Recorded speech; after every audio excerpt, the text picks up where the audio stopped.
بسم اللہ الرحمن الرحیم وصلی اللہ علی النبی الکریم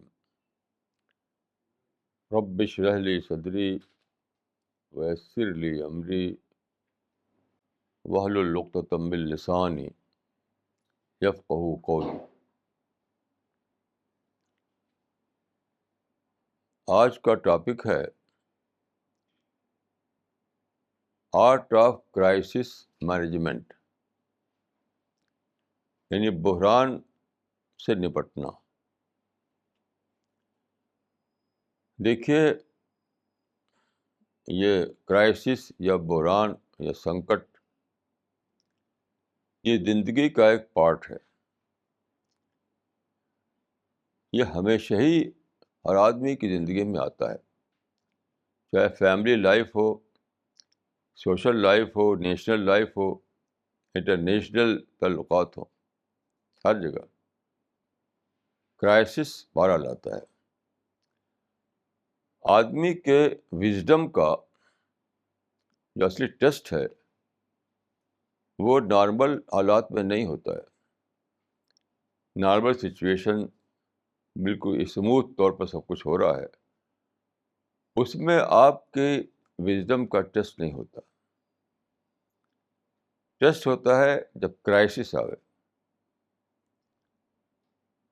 اور یہ بہت ہی انوکھی بات ہے کہ پوری ہسٹری میں اکثر لوگ کرائسس کے وقت فیل ہو گئے، کرائسس کو سکسیسفلی مینج نہ کر سکے۔ دیکھیے، کرائسس شروع ہوتا ہے کہاں سے؟ فیملی لائف سے۔ جب ایک مرد اور ایک عورت میرج کے بعد اکٹھا ہوتے ہیں تو بار بار کرائسس آتا ہے۔ جو لوگ میرڈ لائف کے کرائسس کو مینج کر لیتے ہیں تو ان کی میرج لائف بہت اچھی گزرتی ہے،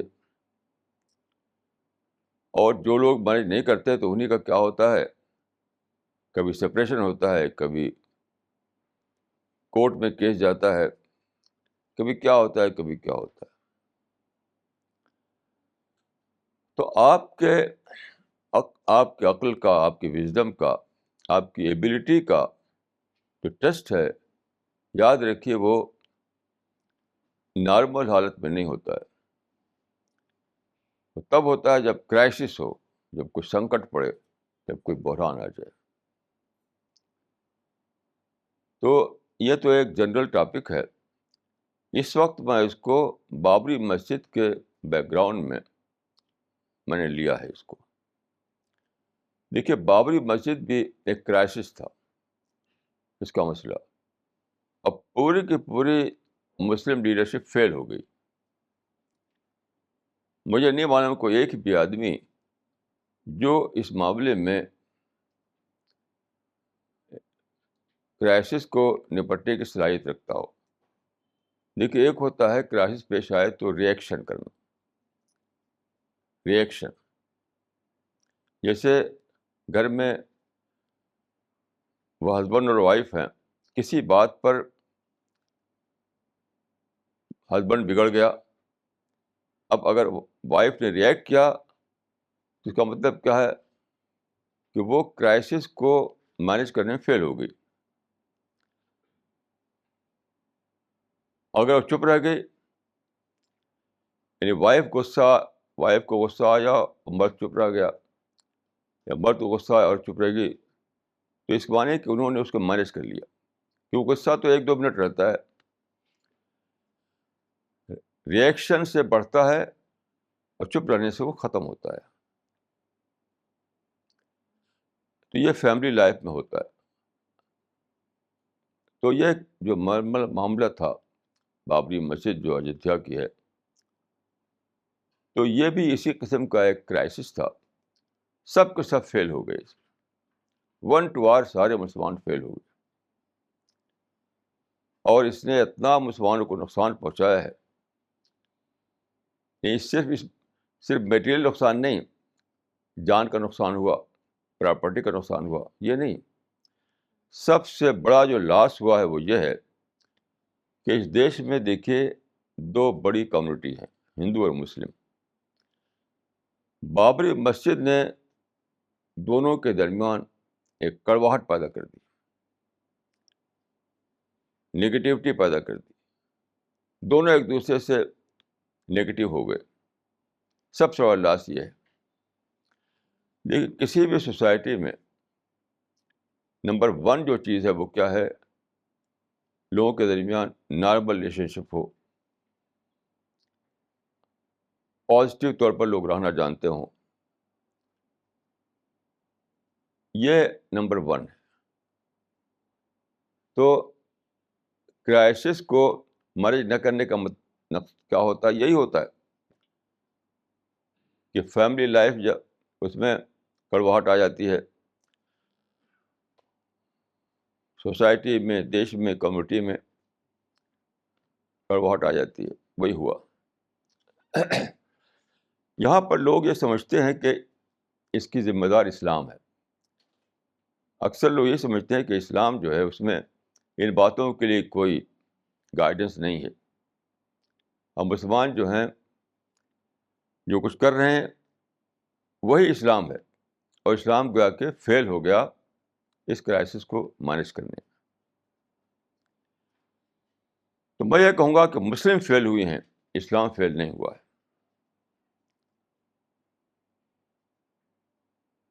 اس ایشو پر جو فیل ہوا وہ مسلمان ہیں, کیونکہ انہوں نے اسلام کی جو ٹیچنگ ہے اس کو فالو نہیں کیا. کبھی ایک بار بھی, یعنی یہ 60 برس کے بیچ میں ایک بار بھی مسلمانوں کی کوئی میٹنگ نہیں اس ایشو پر ہوئی کہ بابری مسجد جیسے ایشو پر اسلام میں کیا گائیڈنس ہے. سارے مدرسہ اس میں انوالو ہے, سارے مسجدیں انوالو ہیں, سارے سو کال لیڈرز انوالو ہیں. لیکن مجھے بتا دیجیے کبھی ایک بار بھی ایسا کیا ہے لوگوں نے کہ بیٹھ کر سوچیں کہ اسلام میں اس طرح کے ایشوز کے لیے, اس طرح کے کرائسس کے لیے کیا گائیڈ لائن بتائی گئی ہے؟ کبھی نہیں, ایک بار بھی نہیں. میں اکیلا ہوں اس دیشی میں نہیں, پوری دنیا میں, جس نے بابری مسجد کے ایشو پر اسلام کو لے کر سوچا. جہاں بھی جائیے, باہر کے دیشوں میں, عرب میں جائیے, کہیں بھی جائیے, امریکہ جائیے, لوگ نگیٹو طور پر سوچتے ہیں. کل میرے پاس امریکہ سے ایک ٹیلی فون آیا, وہ نگیٹو بول رہے تھے بابری مسجد کو لے کر کے. جس کو بھی دیکھیے, کوئی ایک شخص بھی پورے مسلم ورلڈ میں نہیں ہے مجھ کو چھوڑ کر جو اس ایشو پر اسلام کے گائیڈ لائن کو تلاش کرے, اس کے مطابق چلے. خیر, میں بتانا چاہتا ہوں کہ اسلام کی کیا گائیڈنس ہے اس طرح کے معاملے میں. دیکھیے,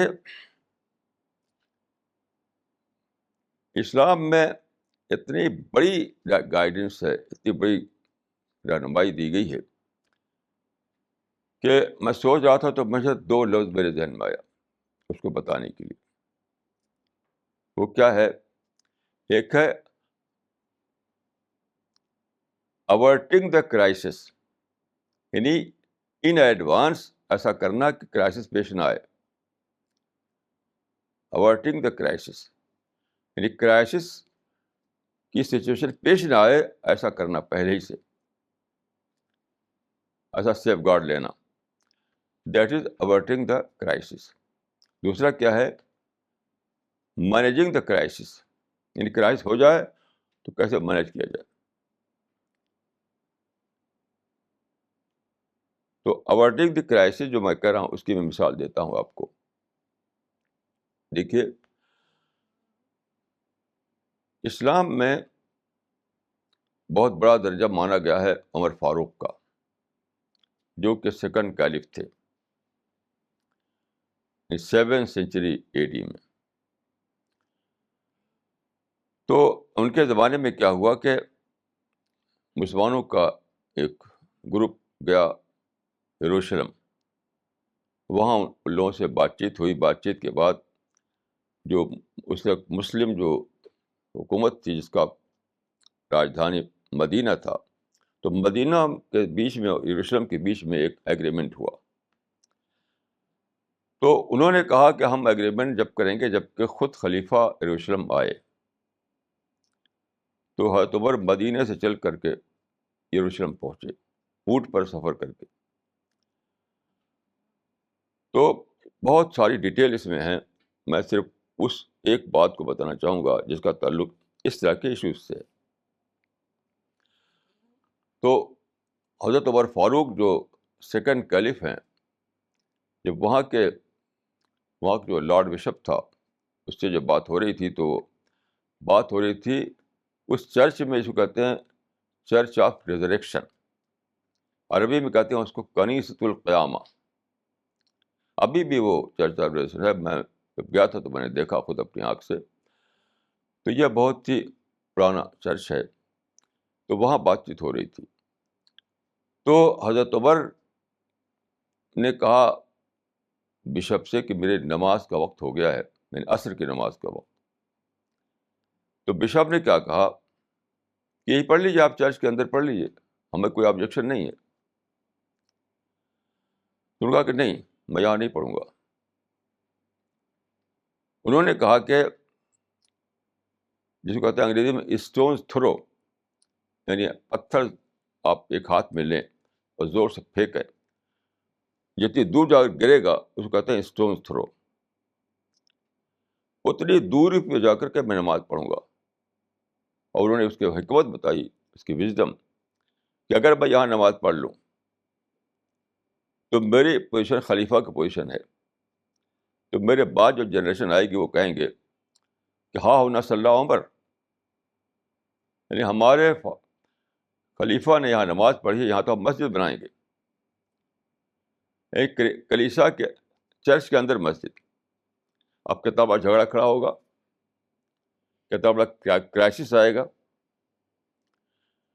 اس کرائسس سے بچنے کے لیے انہوں نے پریکاشن لیا کہ میں اسٹون تھرو کی دوری پر جا کر کے نماز پڑھوں گا. ایسے ہی کیا انہوں نے، وہاں جا کر نماز پڑھی. اور اس کے بعد کیا ہوا، بعد کے مسلمانوں نے اس اسپاٹ پر مسجد بنائی. میں جب یروشلم گیا تھا تو میں نے خود دیکھا اس مسجد کو. اس کا نام ہے مسجد عمر. ابھی بھی وہ مسجد موجود ہے. یہ ہے اوائٹنگ دی کرائسس. یعنی انہوں نے پہلے سے اندازہ کیا کہ دو پلیسز آف ورشپ دور دور ہونے چاہیے. ایک مذہب کا عبادت خانہ، دوسرے مذہب کا عبادت خانہ، دوری ہونی چاہیے، ڈسٹینس ہونا چاہیے. اگر سٹا کے بنا دیا جائے ملا کر کے تو کرائسس پیدا ہوگا. تو اگر وہاں نماز پڑھ لیتے اور بعد کے مسلمان کہتے ہیں کہ یہاں تو خلیفہ نے نماز پڑھی اس لیے ہم مسجد بنائیں گے، تو کیا ہوتا؟ ایک جھگڑا ہوتا کہ چرچ کے اندر مسجد، وہ کہتے ہم تو بنائیں گے، وہ کہتے ہم تو نہیں بنانے دیں گے. ایک کرائسس پیدا ہوتا. اس کو میں نے کہا اوائٹنگ دی کرائسس، یعنی پیشگی طور پر انہوں نے کرائسس سے اپنے کو بچایا. بابری مسجد کے لیے کیا ہوا؟ اس کا الٹا ہوا.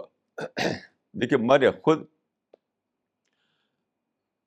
برٹش پیریڈ میں بابری مسجد کو دیکھا ہے. غالباً 1943 میں جب میں ادھر گیا، فیض آباد گیا 1943 میں، تو اس وقت میں نے سنا تھا کہ یہاں پر ایک مسجد ہے جس کے اندر وہ ہے، یعنی ہندوؤں کا بھی عبادت خانہ اس کے اندر ہے. تو میں نے چاہا کہ میں اپنی آنکھ سے جا کر دیکھوں اس کو. میں ایودھیا گیا، یعنی فیض آباد سے میں گھاگھرا کو بوٹ کے ذریعے پار کر کے میں ایودھیا پہنچا تھا. وہاں جا کر میں اندر گیا تو وہ پتھروں کا ایک اسٹرکچر تھا اور بالکل سنسان.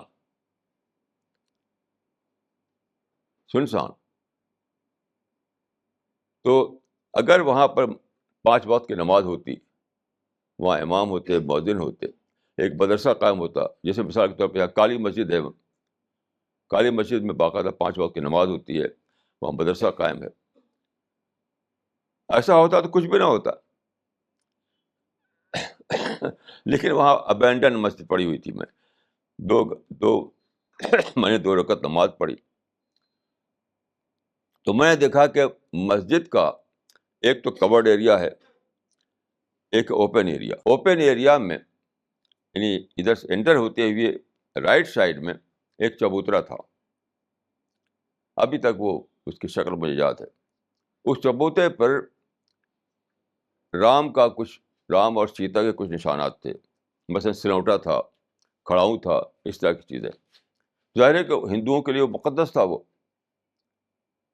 ہندوؤں کے لیے مقدس تھا. تو یہ سٹا کر کے، اب وہ پہلے سے وہاں موجود تھا. وہ جو رسوئی گھر کہا جائے جس کو کہا جاتا ہے، وہ پہلے سے موجود تھا. اس سے سٹا کر کے انہوں نے 1528 میں میر باقی نے وہاں مسجد بنا دی. میر باقی جو ہے بابر کا گورنر تھا. اس مسجد کا علم بابر کو نہیں تھا. یہ اودھ کا گورنر تھا، اودھ کا گورنر تھا میر باقی. اس نے مسجد بنائی اور مسجد کو سٹا کر بنا دیا، یعنی ہندوؤں کے مقدس جگہ کو مسجد ملا دیا. تو جھگڑے کی بنیادی رکھ دی اس نے اول دن اس نے. اب دیکھیے، آپ کمپیئر کیجئے کہ اوورٹنگ دا کرائسس کا اصول ہے اسلام میں کہ مسجد کو ایسا جگہ نہ بناؤ جسے کنٹروورسی پیدا ہو. اور انہوں نے ایسی جگہ بنا دیا کہ کنٹروورسی خواہ وہاں پیدا ہونی تھی. یہ ہے اسلام کے خلاف چلنا. یعنی مسلمانوں نے اس معاملے میں کبھی بھی یہ سوچنے کی کوشش نہیں کی کہ بابری مسجد کے معاملے میں کیا کیا باتیں اسلام کے خلاف ہوئی ہیں. اسلام کے خلاف کیا کیا باتیں ہوئی. تو پہلی بات یہ خلاف ہوئی کہ مسجد کو اور ہندوؤں کے مقدس جگہ کو سٹا کر بنا دیا، ملا کر بنا دیا. جبکہ اسلام کا اصول یہ ہے کہ ایک عبادت خانہ اور دوسرا عبادت خانہ دور دور بنایا جائے، ملا کر نہ بنایا جائے. اب بتائیے کہ جب ایسا کیا جن لوگوں نے تو غلطی کس کی تھی؟ مسلمانوں کی تھی کیا اسلام کی تعلیم میں کوئی غلطی تھی؟ یہ تو اسلام کی تعلیم کے خلاف چلے یہ لوگ. اب دیکھیے 1900 یعنی جب بابری بنائی گئی تھی تب انڈیا میں مغل رول کرتے تھے، مغلوں کی حکومت تھی. اچھا، اس کے بعد یہاں پر برٹشرز آ گئے، وہ رول کرنے لگے. 1947 میں یہ رول ختم ہوا اور یہاں پر یعنی نیشنل گورنمنٹ بنی. تب پانڈورا باکس کھل گیا. یہ بابری مسجد یعنی اول دن سے ایک پانڈورا باکس تھا، وہ اول دن سے. لیکن وہ مغل دور میں بند رہا، برٹش پیریڈ میں بند رہا، اور جیسے ہی آزادی آئی اور نیشنل گورنمنٹ بنی وہ پانڈورا باکس کھل گیا اور وہ کرائسس بن گیا. پہلے وہ پوٹینشیل کرائسس تھا، اب ایکچوئل کرائسس بن گیا. تو اسلام میں اس کے بھی گائیڈنس ہے. یعنی اگر ایکچوئل کرائسس بن جائے تو کیا کرنا چاہیے. اب میں بتاتا ہوں آپ کو. دیکھیے 1949 میں کیا ہوا کہ ہندو لوگوں نے مسجد کے اندر 3 بت رکھ دیے. 3 بت. یہاں سے جھگڑا شروع ہوتا ہے 1949 سے. اب مسلمانوں نے ریئیکٹ کیا، اب وہی سب شروع ہوا. اس پر تقریریں ہو رہی ہیں، جلسے ہو رہے ہیں، یہ سب شروع ہو گیا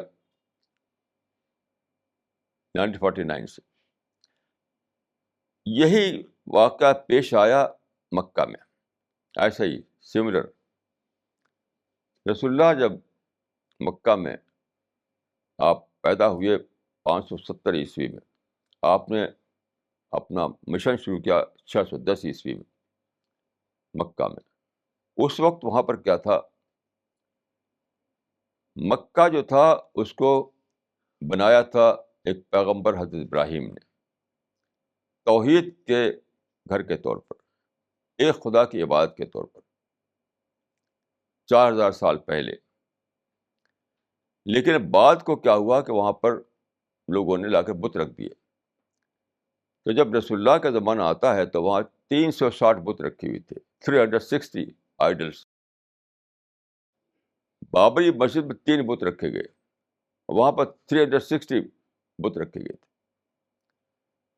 یہاں پر مسلمانوں نے کیا کیا؟ ریئیکشن، دھوم دھام، جلسہ جلوس، نعرہ جھنڈا. اور وہاں پر رسول اللہ صلی اللہ علیہ وسلم کچھ بھی نہیں کیا، خاموشی. یہ ہے کرائسس پیدا ہو جائے تو اس کو مینیج کرنا. آپ نے کیا کیا؟ قرآن مجید میں آیت اتری کہ وَثِيَابَكَ فَطَہِّرْ، یعنی اپنے آپ کو پاک کرو. یعنی آیا کہ طہر الکعبۃ من الاصنام، کہ کعبہ کو بتوں سے پاک کرو. اب ذرا غور کیجیے کتنا ڈفرینس ہے. مسلمانوں کا جو سارا جو فوکس تھا کیا؟ بابری مسجد سے 3 بتوں کو نکالا جائے، بس اول دن سے، بس اسی پر فوکس تھا. رسول اللہ کا فوکس پر نہیں تھا. رسول اللہ کا فوکس تھا کہ دلوں سے شرک کو نکالا جائے، دلوں کو پیوریفائی کیا جائے، دلوں میں پازیٹیوٹی لائی جائے. وَثِيَابَكَ فَطَہِّرْ. اور 13 سال تک آپ اسی طرح کام کرتے رہے، 13 ایئرس تک. یعنی 13 سال کی مدت میں آپ نے کبھی ٹچ نہیں کیا بتوں کو. آپ ڈیلی وہاں جاتے تھے، نماز ہی پڑھتے تھے، یعنی بتوں کے پریزنس میں نماز ہی پڑھتے تھے. آپ ذرا غور کیجیے، بتوں کے ہوتے ہوئے آپ نماز ہی پڑھتے تھے، اور کبھی اس پر آپ نے کوئی آبجیکشن نہیں کیا، کئی بتوں کو نکال کے پھینکا نہیں، کبھی توڑ پھوڑ نہیں کی. کیا کیا آپ نے؟ کیسے مینیج کیا آپ نے کرائسس کو؟ آپ نے غور کر کے ایک بہت بڑی اپرچونیٹی ڈسکور کی. وہ کیا؟ وہ بت جو تھے وہ 360 ٹرائبس کے بت تھے. عرب اس زمانے میں ٹرائبس تھے سب عرب میں. ہر ٹرائب نے، ہر قبیلہ نے وہاں اپنا بت رکھ رکھا تھا. تو تمام قبیلوں کے بتوں کا وہ سینٹر سمجھ لی تھا. تو کیا ہوتا تھا، سال بھر آتے تھے لوگ وہاں پر اپنے بتوں کو نذرانہ چڑھانے کے لیے، ان کا درشن کرنے کے لیے. جیسے اب انڈیا میں دیکھتے ہیں کہ مندروں میں جاتے ہیں لوگ، تو سال بھر وہاں پر ایک آڈینس ملتا تھا آپ کو. یعنی کعبہ کے پریمیسز میں ایک طرف بت تھے، دوسری طرف آڈینس. تو کیا کیا آپ نے کہ آپ نے آئیڈیلس کو اگنور کیا، آڈینس کو ایک اپرچونیٹی کے طور پر اویل کیا. کتنی بڑی وژڈم ذرا دیکھیے آپ. یہ ہے کرائسس کو مینیج کرنا، کرائسس کو مینیج کرنا. مسلمان اگر یہ کرتے کہ بابری مسجد میں جو 3 بت رکھ دیے گئے تھے اور ہندو آتے تھے وہاں پر، تو وہاں وہ اسلام کا پیمفلیٹ بانٹتے، اسلام کا انٹروڈکٹری پیمفلیٹ جا کر بتاتے کہ اسلام کیا ہے. تو عین ممکن ہے کہ ہسٹری کچھ اور ہوتی، ہسٹری کچھ اور ہوتی. وہاں پر جو لوگ آتے تھے زیارت کے لیے یا درشن کے لیے، ان کو مدعو سمجھتے، مدعو، نہ کہ رائیول یا دشمن. رسول اللہ نے کیا کیا کہ جو آتے تھے وہ لوگ آتے تھے بتوں کے لیے، لیکن آپ نے ان کو مدعو قرار دیا، انسان کے روپ میں دیکھا. اور کیا کرتے تھے آپ؟ قرآن کے جو حصے آپ پر اترتے تھے اس کو جا کر وہاں پڑھ کر سناتے تھے. بس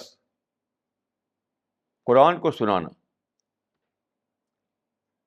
ایودھیا میں نہیں کسی مسلمان نے ایسا کہا کہ چلو بھائی وہاں پر اسلام کی باتیں بتائیں، لٹریچر وہاں بانٹے لوگوں کو. کچھ بھی نہیں، بس نفرت اور دشمنی، اور نکالو اس کو، ہٹاؤ، نہیں ریئیکشن. اب دیکھیے کہ کرائسس کو مینیج کرنے کا نمونہ جو رسول اللہ کیا ہے وہ کیا ہے اور یہاں کیا ہے. یہاں پر ریئیکشن ہے، اور رسول اللہ کیا ہے، پازیٹیو طور پر سوچ کر کے ایک پلان بنانا. اس پلان کا فارمولا کیا تھا؟ Ignore the problem, avail the opportunities. یعنی بت جو تھے وہاں وہ پرابلم تھے، آڈینس جو تھا وہ اپرچونیٹی تھی. آڈینس اپرچونیٹی تھی اور بت پرابلم تھے. تو آپ نے کیا بنایا؟ Ignore the problem, avail the opportunities. یعنی بتوں کو نظر انداز کرو، اور جو آڈینس ہے اکٹھا ہوتا ہے ڈیلی، اس کو جا کر قرآن سناؤ، خدا کا پیغام دو. وہ انسان ہے، انسان اور خدا کے بیچ میں تعلق بناؤ.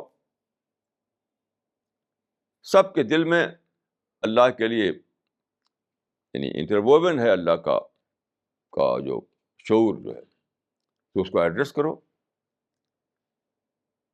اب دیکھیے کہ رسول اللہ نے طریقہ اختیار کیا کرائسس کو مینیج کرنے کا، وہ کیا تھا اور یہاں کیا کیا انہوں نے. ریئیکشن اسلام میں جائز ہی نہیں ہے. ریئیکشن صبر کا الٹا ہے. رسول اللہ نے جو کیا وہ صبر تھا. صبر کے معنی یہی ہے، صبر کے معنی ہے کہ ریئیکشن کیے بغیر پازیٹیو سوچ کے تحت پلاننگ کرنا، یہی صبر ہے. صبر کا مطلب یہ نہیں کچھ نہ کرے آدمی. کچھ نہ کرنے کا نام صبر نہیں ہے. صبر کرنے کا مطلب یہ ہے کہ جو سچویشن، انوانٹیڈ سچویشن جو آ گئی ہے، انوانٹیڈ، اس پر ہم سوچیں، ریئیکٹ نہ کریں، سوچ کر کے ڈھونڈیں اپرچونیٹی. جو پرابلم ہے وہ اس کا ایک حصہ ہے، کل نہیں ہے. یہ کعبہ کا ایک حصہ تھا بتوں کا پریزنس، لیکن دوسرا بھی حصہ تھا وہاں پر انسانوں کا پریزنس. یعنی بتوں کا پریزنس تھا تو انسانوں کا پریزنس بھی تھا وہاں پر. ایسے یہاں بھی تھا، ایودھیا میں بھی.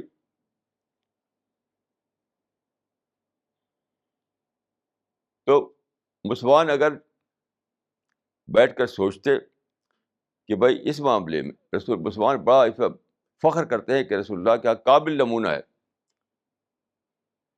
تو قابل نمونہ تو کیا وہ ایودھیا کے لیے نمونہ نہیں ہے؟ یعنی اگر آپ یہ کسی مسلمان سے کہہ دیں کہ رسول اللہ کا قابل نمونہ نہیں ہے تو لڑ جائے گا آپ سے، لڑ جائے گا آپ سے. حالانکہ خود وہ اس بات کی دکھا رہے ہیں دنیا کو کہ ہمارے پاس نمونہ نہیں ہے. ہم تو لڑنا جانتے ہیں، ہم ریئیکٹ کرنا جانتے ہیں، ہمیں پتہ نہیں.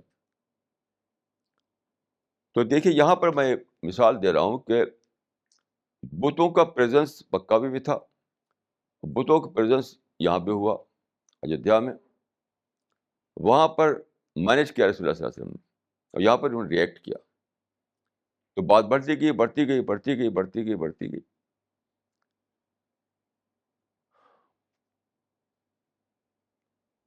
اچھا، اس کے بعد دیکھیے، اب میں آپ کو ریفرنس دیتا ہوں 1991 کا، 1991.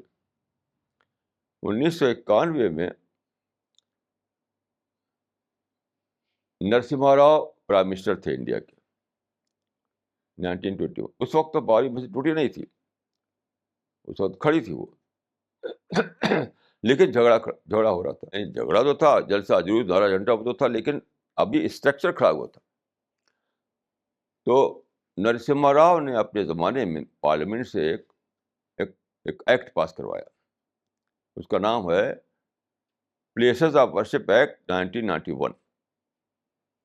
آپ انٹرنیٹ پہ اس کو دیکھ سکتے ہیں، پلیسز آف ورشپ ایکٹ 1991. دیکھیے اس میں کیا کہا گیا تھا، جس کو ہندی میں کہتے ہیں سنشچت، یعنی سنشچت کیا گیا تھا اس بات کو پکا کیا گیا تھا کہ انڈیا میں جو عبادت خانے ہیں جو عبادت کی جگہ ہیں. تو 1947 میں جو ان کا اسٹیٹس کو تھا، اسٹیٹس کو یعنی جیسی تھیں وہ، تو گورنمنٹ اس بات کے لیے پابند ہوگی، رسپانسبل ہوگی کہ وہ 1947 کے اسٹیٹس کو مینٹین کرے، ایکسپٹ بابری مسجد. یہ لکھا تھا اس میں. کیوں اس میں لکھا تھا آپ دیکھ سکتے ہیں انٹرنیٹ پر کہ چونکہ بابری مسجد کا کیس جو ہے کورٹ میں ہے. آپ جانتے ہیں ہمارے انڈیا میں جو کانسٹیٹیوشن ہے اس کے مطابق ایک ایشو جب کورٹ میں ہے تو پارلیمنٹ اس کے لیے لا نہیں بنا سکتی، کوئی ایکٹ نہیں بنا سکتی. یہ قانون ہے. تو اس کو تو یہ بالکل صحیح تھا، ایک دم 100% ٹھیک تھا کہ چونکہ بابری مسجد کا ایشو ایک ہاشم انصاری صاحب تھے، ابھی بھی زندہ ہیں وہ، انہوں نے اس کو کیس کو ڈال دیا تھا کورٹ میں. تو چلنے لگا کیس. تو اس میں کہا گیا تھا کہ چونکہ یہ کیس کورٹ میں ہے اس وجہ سے پارلیمنٹ اس پر کوئی ایکٹ نہیں بنا سکتی. تو ہم ویٹ کریں گے کورٹ کے فیصلے کا. کورٹ کا جب فیصلہ آئے گا تو اس کو امپلیمنٹ کرنے کی ذمہ داری ہوگی گورنمنٹ. کتنا صحیح تھا، بہت ہی صحیح قانون تھا. لیکن کیا ہوا، نرسمہا راؤ نے بلایا مسلم سو کال جو مسلم لیڈر ہیں. لیڈر کیا ہے اس بارے میں جو میڈیا میں چھپتے ہیں وہی لیڈر بن جاتے ہیں. کوئی نہ تھنکر ہے، نہ کوئی وزڈم کسی کے پاس ہے، نہ کوئی سمجھ کسی کے پاس ہے، صرف جوشیلی تقریریں کرتے ہیں. تو یہ سو کال جو لیڈرس ہیں ان کو نرسمہا راؤ نے بلایا اور دکھا کہ یہ لا جو ہے اب سارے لوگوں نے سارے لوگ سے خلاف ہو گئے. یہ کہا کہ آپ نے بابری مسجد کو اس میں ایگزمپٹ کر دیا. کیوں؟ کسی نے سنے نہیں کچھ. وہ بہترین وقت تھا جب کہ اس ایکٹ کو لے کر کے مسلمان اس ملک میں اپنی ایکٹیویٹیز بند کر دیتے اور ہندو سے کہتے کہ دیکھو ہم بھی ویٹ کریں کہ تم بھی ویٹ کرو، چھونا نہیں بابری مسجد کو، ہم بھی نہیں چھوئیں گے تو بھی مت چھوؤ. کورٹ کے فیصلے تک دونوں کو کچھ نہیں کرنا ہے. لیکن مسلمانوں نے یہ نہیں کیا. انہوں نے کہا کہ ہم تو نہیں مانتے. تو تم نہیں مانتے تو پھر چلے کیسے؟ اس کے بجائے مسلمانوں نے خوب جلسہ جلوس دارا جھنڈا بڑھایا.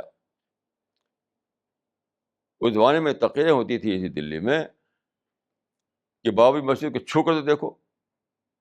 اسی دلی میں بابری مسجد کو چھو کر تو دیکھو. تو ہندوؤں نے کہا کہ ہم توڑ کر دکھائیں گے تم کو. تم کہتے ہو کہ چھو کر دیکھو تو ہم توڑ کر دکھائیں گے. تو ایسا گرما گرم ماحول ہوا.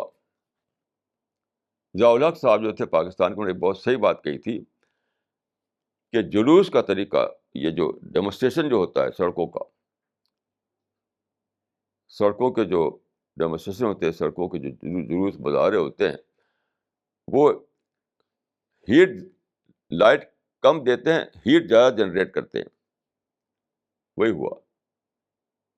اب یہاں بوٹ کلب میں جلسہ ہو رہا ہے، یہاں ہو رہا ہے، وہاں تقریریں ہو رہی ہے، وہ ہر جگہ ایک دھوپ مچی ہوئی بابری مسجد کے لیے. یہاں تک کہ 6 دسمبر 1992 کو بابری مسجد توڑ دی گئی. میں نے اس وقت لکھا تھا کہ بابری مسجد کو ہندوؤں نے توڑا مگر ہندوؤں نے مسلمانوں نے توڑوایا.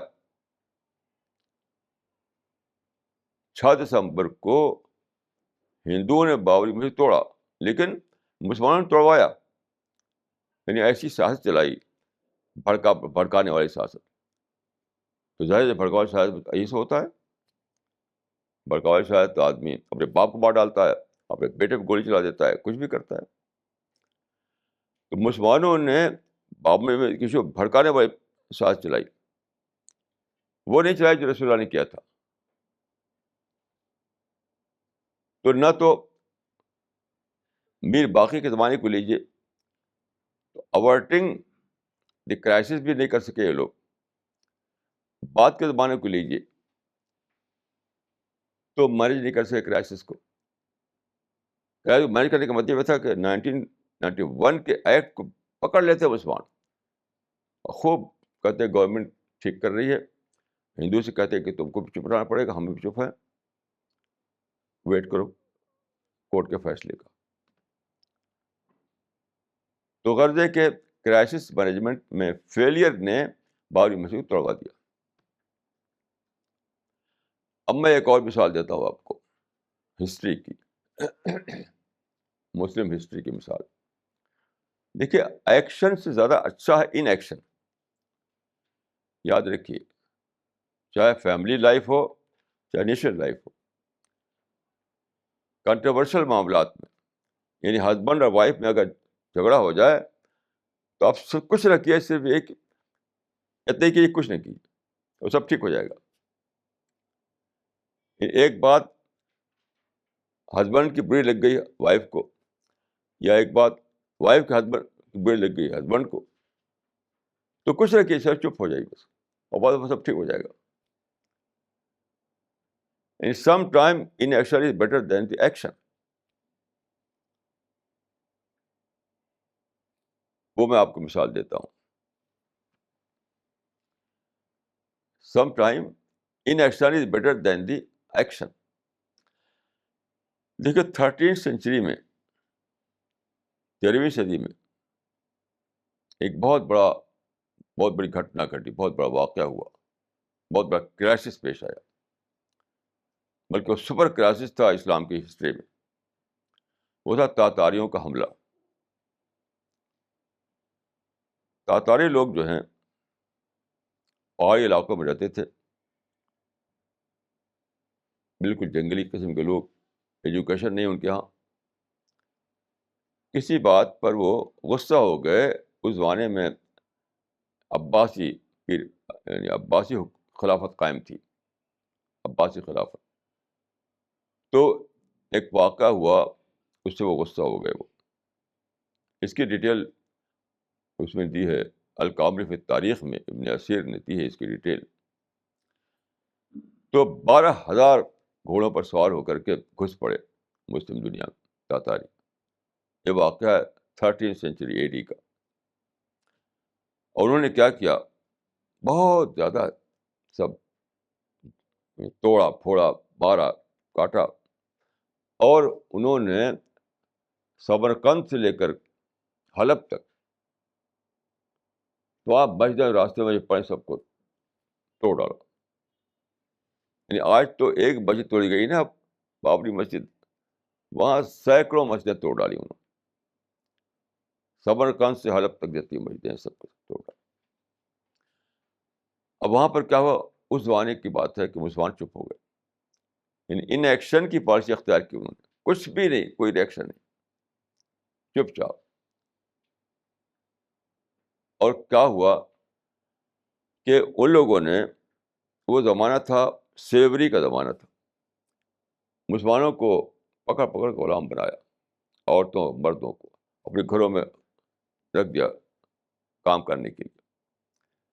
تو ہر تاتاری گھر میں کئی مسلمان مرد عورت کام کرتے تھے، پکڑ پکڑ کے رکھ دیا ان کو بطور سرونٹ کے. اب تو اس کے بعد کیا ہوا، انٹریکشن ہونے لگا. جب اپنے گھر میں لائے وہ بطور سرونٹ کے، تو انٹریکشن ہونے لگے گا. انٹریکشن جب ہونے لگا تو اسلام کا پریچے ہونے لگا. وہ کیسے؟ ڈفرینس سے پریچے ہوتا ہے، یاد رکھیے، ڈفرینس. مثلا دیکھیے، ایک مسلمان جو ہے ان کو چھینک آ گئی، اسلام کی تعلیم ہے کہ چھینک آوے تو الحمدللہ کہو. اب وہ تاتاری نے سنا تو یہ تم نے کیا کہا، کیا مطلب ہے اس کا؟ تو کہا ہم نے الحمدللہ کہا. وہ لوگ جو تھے نا بت پرست تھے، نا خدا پرست تھے، ان کا کوئی مذہب نہیں تھا تاتاریوں کا. تو اب اس نے پوچھا، اس نے بتایا کہ الحمدللہ کا مطلب یہ ہے. تو اسلام میں یہ ہے کہ چھینک آدمی کا آئے تو جس کو چھینک آتی ہے وہ کہے الحمدللہ.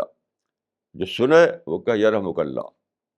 اب یہ بتایا انہوں نے تو ان کو بڑا اچھا لگا. یہ تو بڑا اچھا مذہب ہے کہ چھینک سے پروموٹ کرنا ہے پیس کو. یعنی جب چھینک آئی تو آپ نے کہا خدا کے یعنی خدا کی حمد ہے,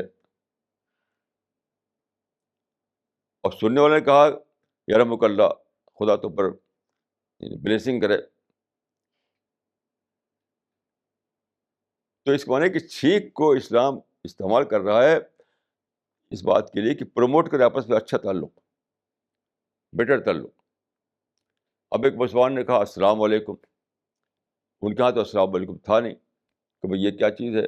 ان کا کہ یہ ہمارا طریقہ ہے گریٹنگ کا, کیا مطلب ہے. ان کا پیس بی اپان یو. تو اس کو بڑا اچھا لگا. اس کو اس کی جو اندر کے جو سول تھی وہ ایڈریس ہو گئی.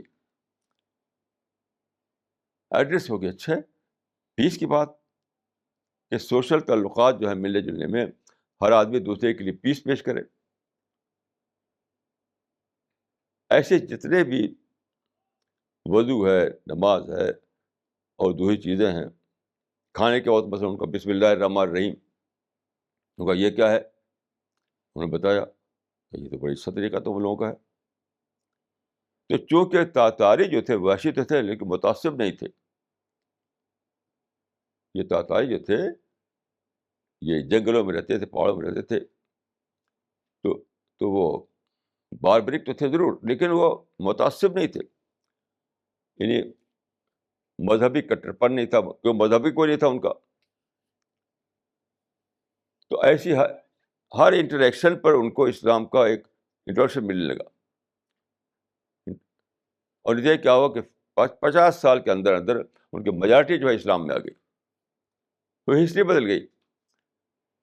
تو انہیں تاتاریوں نے یہ کتابوں میں لکھا ہوا ہے, ان مسجدوں کو پھر سے ری بلڈ کیا.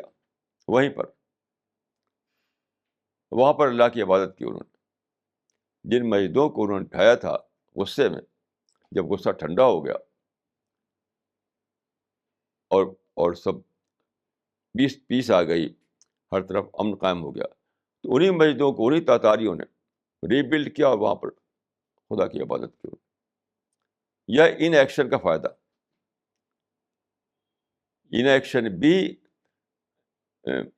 بھی یعنی کرائسس کو مینیج کرنے کا ایک بہت اچھا طریقہ ہے. اب جب چاہے تجربہ کر لیجیے.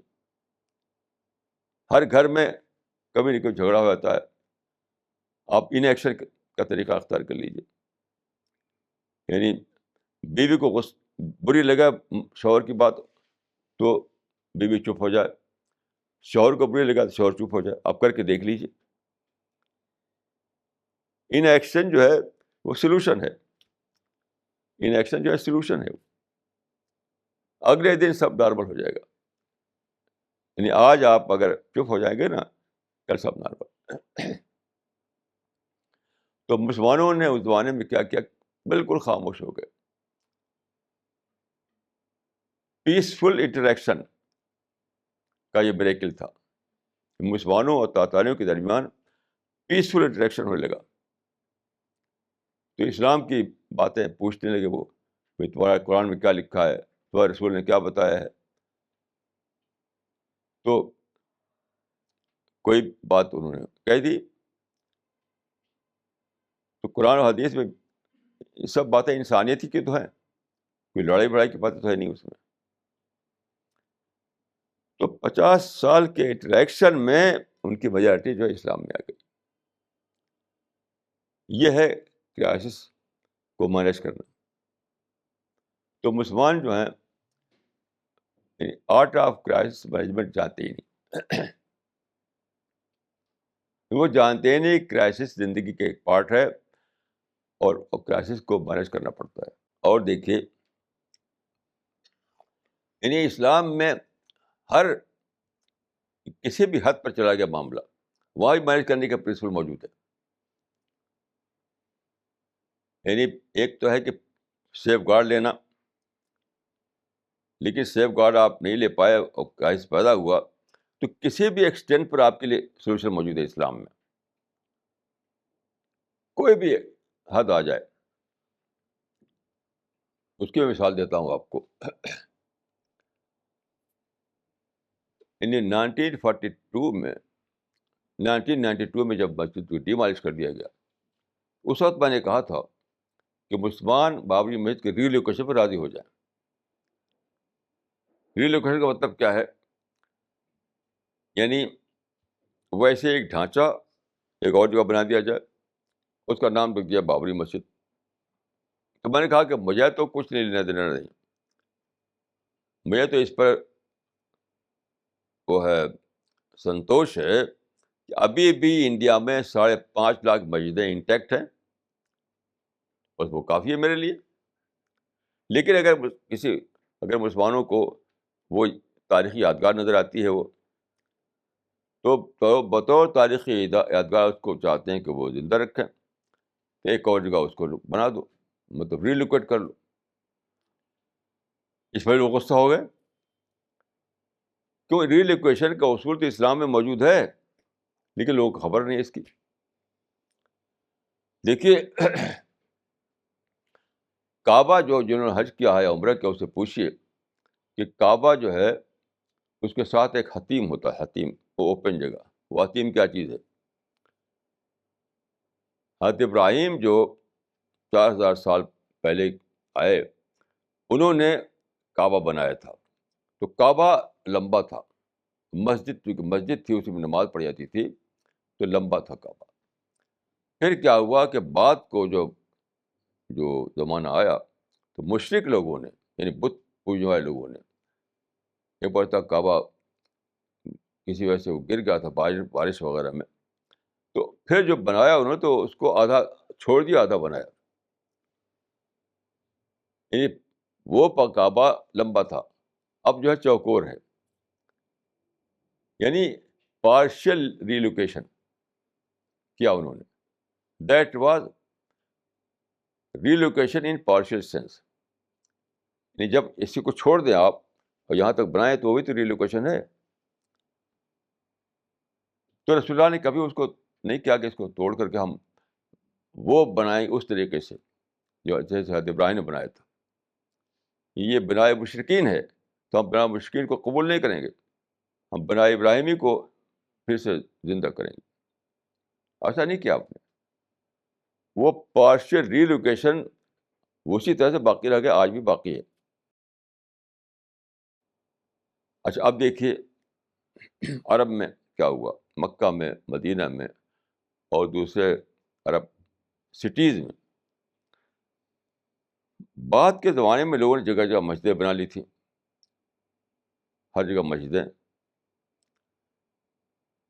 تو جب یہ پیٹرول کا زمانہ آیا اور بہت پیسہ آ گیا عربوں کے پاس، تو سٹی پلاننگ شروع ہوئی. یہ سٹی کو پلان میں بنانا. تو اس میں ہے کہیں پارک بنانا ہے انہیں، کہیں شاپنگ سینٹر بنانا ہے، کہیں اسکول بنانا ہے، کہیں ہاسپٹل بنانا ہے. تو جب سٹی کو پلاننگ کے طور پر بنانے لگے وہ، تو پتہ چلا کہ ہاں تو مسجدیں جگہ جگہ رکاوٹ ہے. کہیں سڑک کو چوڑا کرنا ہے، وہاں بھی مسجد کھڑی ہوئی ہے. تو باقاعدہ وہاں پر یہ علماء نے فیصلہ کیا کہ مسجد کو ریلوکیٹ کیا جائے. ریلوکیٹ کا مطلب یہ ہے کہ مثلا ایک مسجد تھی مکہ میں، اس کا نام تھا مسجد بلال. تو اسی ڈھنگ کی ایک مسجد وہاں بنا دی گئی کچھ دور، کچھ ڈسٹینس پر، اس کا نام رکھ دیا مسجد Bilal. That is relocation of a mosque. تو سینکڑوں مسجدیں ریلوکیٹ کی گئی. تو اگر آپ پارشل ریلوکیشن جاننا چاہیں تو خود کعبہ میں اس کی مثال موجود ہے، اور ٹوٹل ریلوکیشن جاننا چاہیں تو عرب کنٹریز میں اس کی مثال موجود ہے. تو میں نے کہا کہ وہ یہاں بھی کر لو، انڈیا میں بھی کر لو. لیکن کسی ایک بھی شخص نے انڈیا میں میری وہ نہیں کی، میری تائید نہیں کی. کیوں؟ ان کا مطلب اسلام سے ہے نہیں. ان کو تو اپنے ایموشنس کو جانتے ہیں، اپنے ریئیکشن کو جانتے ہیں. یہ مسجد بابری مسجد کے بارے میں کبھی بھی مسلمانوں نے اسلام کو لے کر سوچا نہیں. اگر سوچا تو مجھے اس کی مثال دیجیے، کوئی ایک بھی میٹنگ ایسی ہوئی ہو جس میں سنجیدگی کے ساتھ پورے ٹھنڈے دل کے ساتھ بیٹھ کر سوچا ہو کہ بھائی اس میں اسلام کی کیا گائیڈنس ہے، پتہ کرو.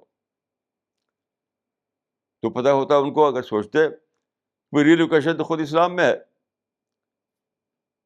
یعنی کعبہ کا ریلوکیشن ہوا پارشل سینس میں، وہ بھی ایک مثال ہے. بعد کے زمانے میں عرب کنٹریز میں، عرب سٹیز میں ریلوکیشن مسجدیں کی گئیں، وہ مثال ہے کہ یہاں بھی کر لو، جھگڑا ختم. تو آپ غور کیجئے کہ جس اینگل سے آپ غور کیجئے اس کو، تو یہ کیس جو بگڑا مسلمانوں کی نادانی سے بگڑا، اس کا اسلام سے، کیونکہ انہوں نے اسلام کو یہاں پر فالو نہیں کیا، اسلام کو فالو نہیں کیا. عام طور پر لوگ سمجھتے ہیں کہ اسلام شاید لڑائی جھگڑے کا مذہب ہے. اسلام یہ سکھاتا ہے کہ نفرت کرو ہندوؤں سے اور لڑائی جھگڑا کرو اور اپنا یعنی جہاد کرو، یہ کرو وہ کرو. یہ ہے نہیں اسلام، یہ مسلمانوں کا اپنا اسلام ہے. اسی لیے میں اکثر کہا کرتا ہوں کہ you have to differentiate between Islam and Muslims. You have to جج Muslims in the light of Islamic teachings and not vice versa. یہ اکثر میں کہتا ہوں، you have to differentiate between Islam and Muslims. You have to judge Muslims in the light of Islamic teachings and not vice versa. کہ جو کچھ یہ بگاڑ آیا ہے، یہ سب مسلمانوں کے اپنے نادانی سے آیا ہے، کہ اسلام سے کوئی تعلق اس کا نہیں. آج دنیا میں دیکھیے، اللہ تعالیٰ نے دنیا کو جو بنایا ہے تو ٹیسٹ کے اسکول پر بنایا ہے. ہر آدمی ٹیسٹ پر ہے، چاہے ہندو ہو یا مسلمان، سب ٹیسٹ پر ہیں. تو ٹیسٹ ہے تو فریڈم ہے، بغیر فریڈم کے تو ٹیسٹ ہوتا نہیں. تو ہر ایک کو آزادی ہے، مسلمانوں کو بھی آزادی ہے. یعنی مسلمان کو بھی آزادی ہے کہ چاہے تو وہ کرائسس کے وقت میں قرآن حدیث کو دیکھے، پڑھے، ڈسکور کرے کہ اس کرائسس کے لیے وہاں پر کیا بتایا گیا، اور چاہے تو نہ کرے، چاہے تو اپنے وہم کے پیچھے دوڑے. تو مسلمانوں نے اپنی آزادی کا مس یوز کرتے ہوئے وہ اپنے وہم کے پیچھے دوڑے، اور کبھی بھی انہوں نے جاننے کی کوشش نہیں کی کہ اس معاملے میں قرآن کی رہنمائی کیا ہے.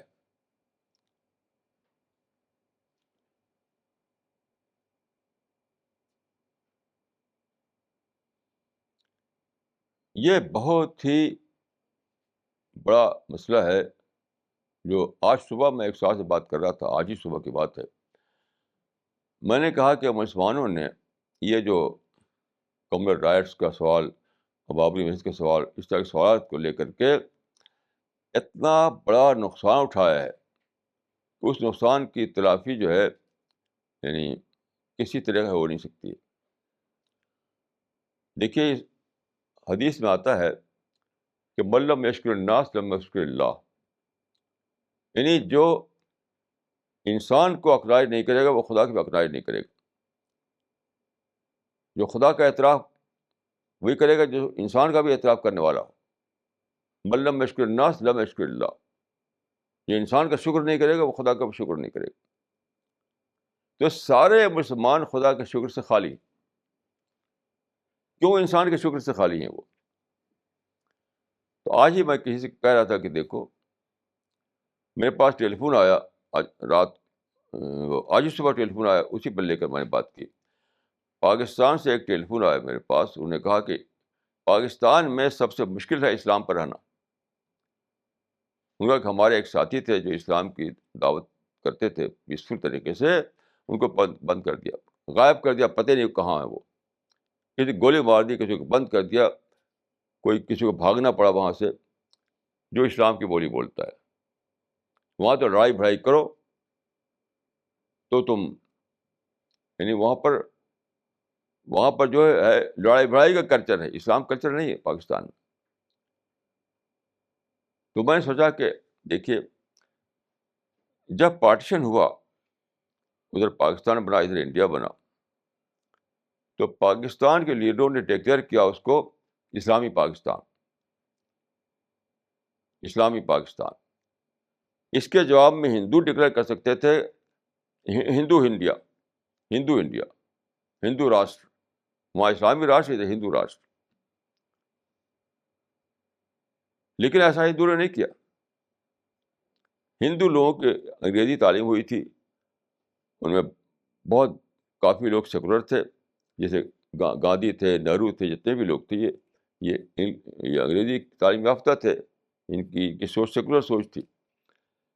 تو اپنے سیکولر سوچ کی وجہ سے انہوں نے کہا کہ نہیں, ہم ہندو راج ڈکلیئر نہیں کریں گے, یہ سیکولر راج ہے, یہ سیکولر انڈیا ہے. تو انہوں نے ریئیکشن نہیں کیا, انہوں نے ڈکلیئر کیا اسلامی راج, انہوں نے ڈکلیئر نہیں کیا ہندو راج. ان کا نہیں, سیکولر راج, ڈیموکریسی. اس کی وجہ سے ہم کو کتنا موقع ملا ہوا ہے. جس طرح سے میں یہاں بات کر رہا ہوں, کبھی پاکستان نے بات نہیں کر سکتا, امپاسبل ہے. آزادی کے ساتھ بول رہا ہوں میں, کچھ بھی جو میں چاہتا ہوں وہ بول رہا ہوں. کوئی پکڑ نہیں, کوئی دھگڑ نہیں, کوئی روک نہیں, کوئی کچھ نہیں.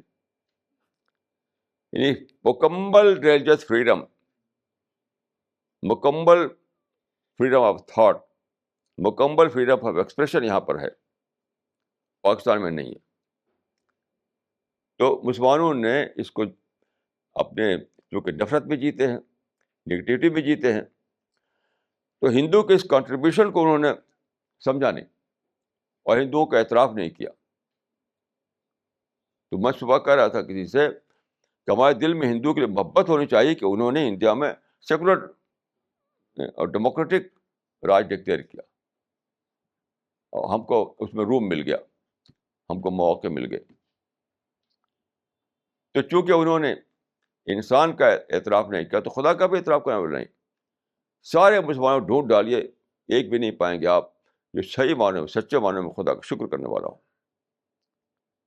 کیونکہ وہ انسان کا شکر نہیں کر سکے, تو خدا کا شکر بھی ان کے دل سے نکل گیا.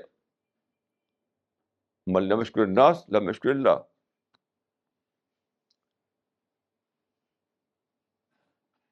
یہ سب باتیں بہت سوچنے کی ہیں. یعنی بابری مسجد ایٹ اسٹیک نہیں ہے, ایٹ اسٹیک مسلمانوں کا اسلام ہے. ایٹ اسٹیک جو چیز ہے وہ بابری مسجد نہیں ہے, خود مسلمانوں کا اپنا اسلام ایٹ اسٹیک ہے. تو یہاں پر مسلمانوں کو یعنی ری اسیس کرنا ہے, ری ایگزامن کرنا ہے, ری تھنکنگ کرنا ہے, پھر سے سارے معاملے کو درست کرنا ہے. اور یہ کہنا پڑے گا کہ we were wrong, we were wrong. جب تک آپ یہ نہ کہیں کہ وی ویر رانگ, تب تک آپ کچھ بھی, کوئی بھی آگے کی یعنی کوئی صحیح پلاننگ نہیں کر سکتے آپ. پوری کمیونٹی کو کہنا پڑے گا کہ we were wrong, we fail to follow the guidance given by the Quran اور حدیث. یہ کہنا پڑے گا, تب آگے کا راستہ کھلے گا. تو خدا کے فضل سے ہماری جو ٹیم ہے, ہماری ٹیم اس معاملے میں ان کو بہت ہی کھلا ذہن ہے, وہ سمجھتے ہیں ان باتوں کو. تو میں اپنی ٹیم سے چاہوں گا کہ وہ اس فکر کو پھیلائیں اور مسلمانوں کو اس دلدل سے نکالیں. مسلمانوں کا جو ہے بلائنڈ ایلی میں پھنسا ہوا ہے ان کا معاملہ, انہیں معلوم نہیں کہ رائٹ لائن آف ایکشن کیا ہے, کدھر جانا ہے, بس ریئیکٹ کرتے ہیں, خالی ریئیکٹ کرتے رہتے ہیں. تو میں دعا کرتا ہوں کہ اللہ تعالیٰ ہم سب کو ہدایت دے, ہم سب کو قرآن کے راستے پر چلنے کی توفیق دے. اقول قولی ھذا واستغفر اللہ لی ولکم اجمعین.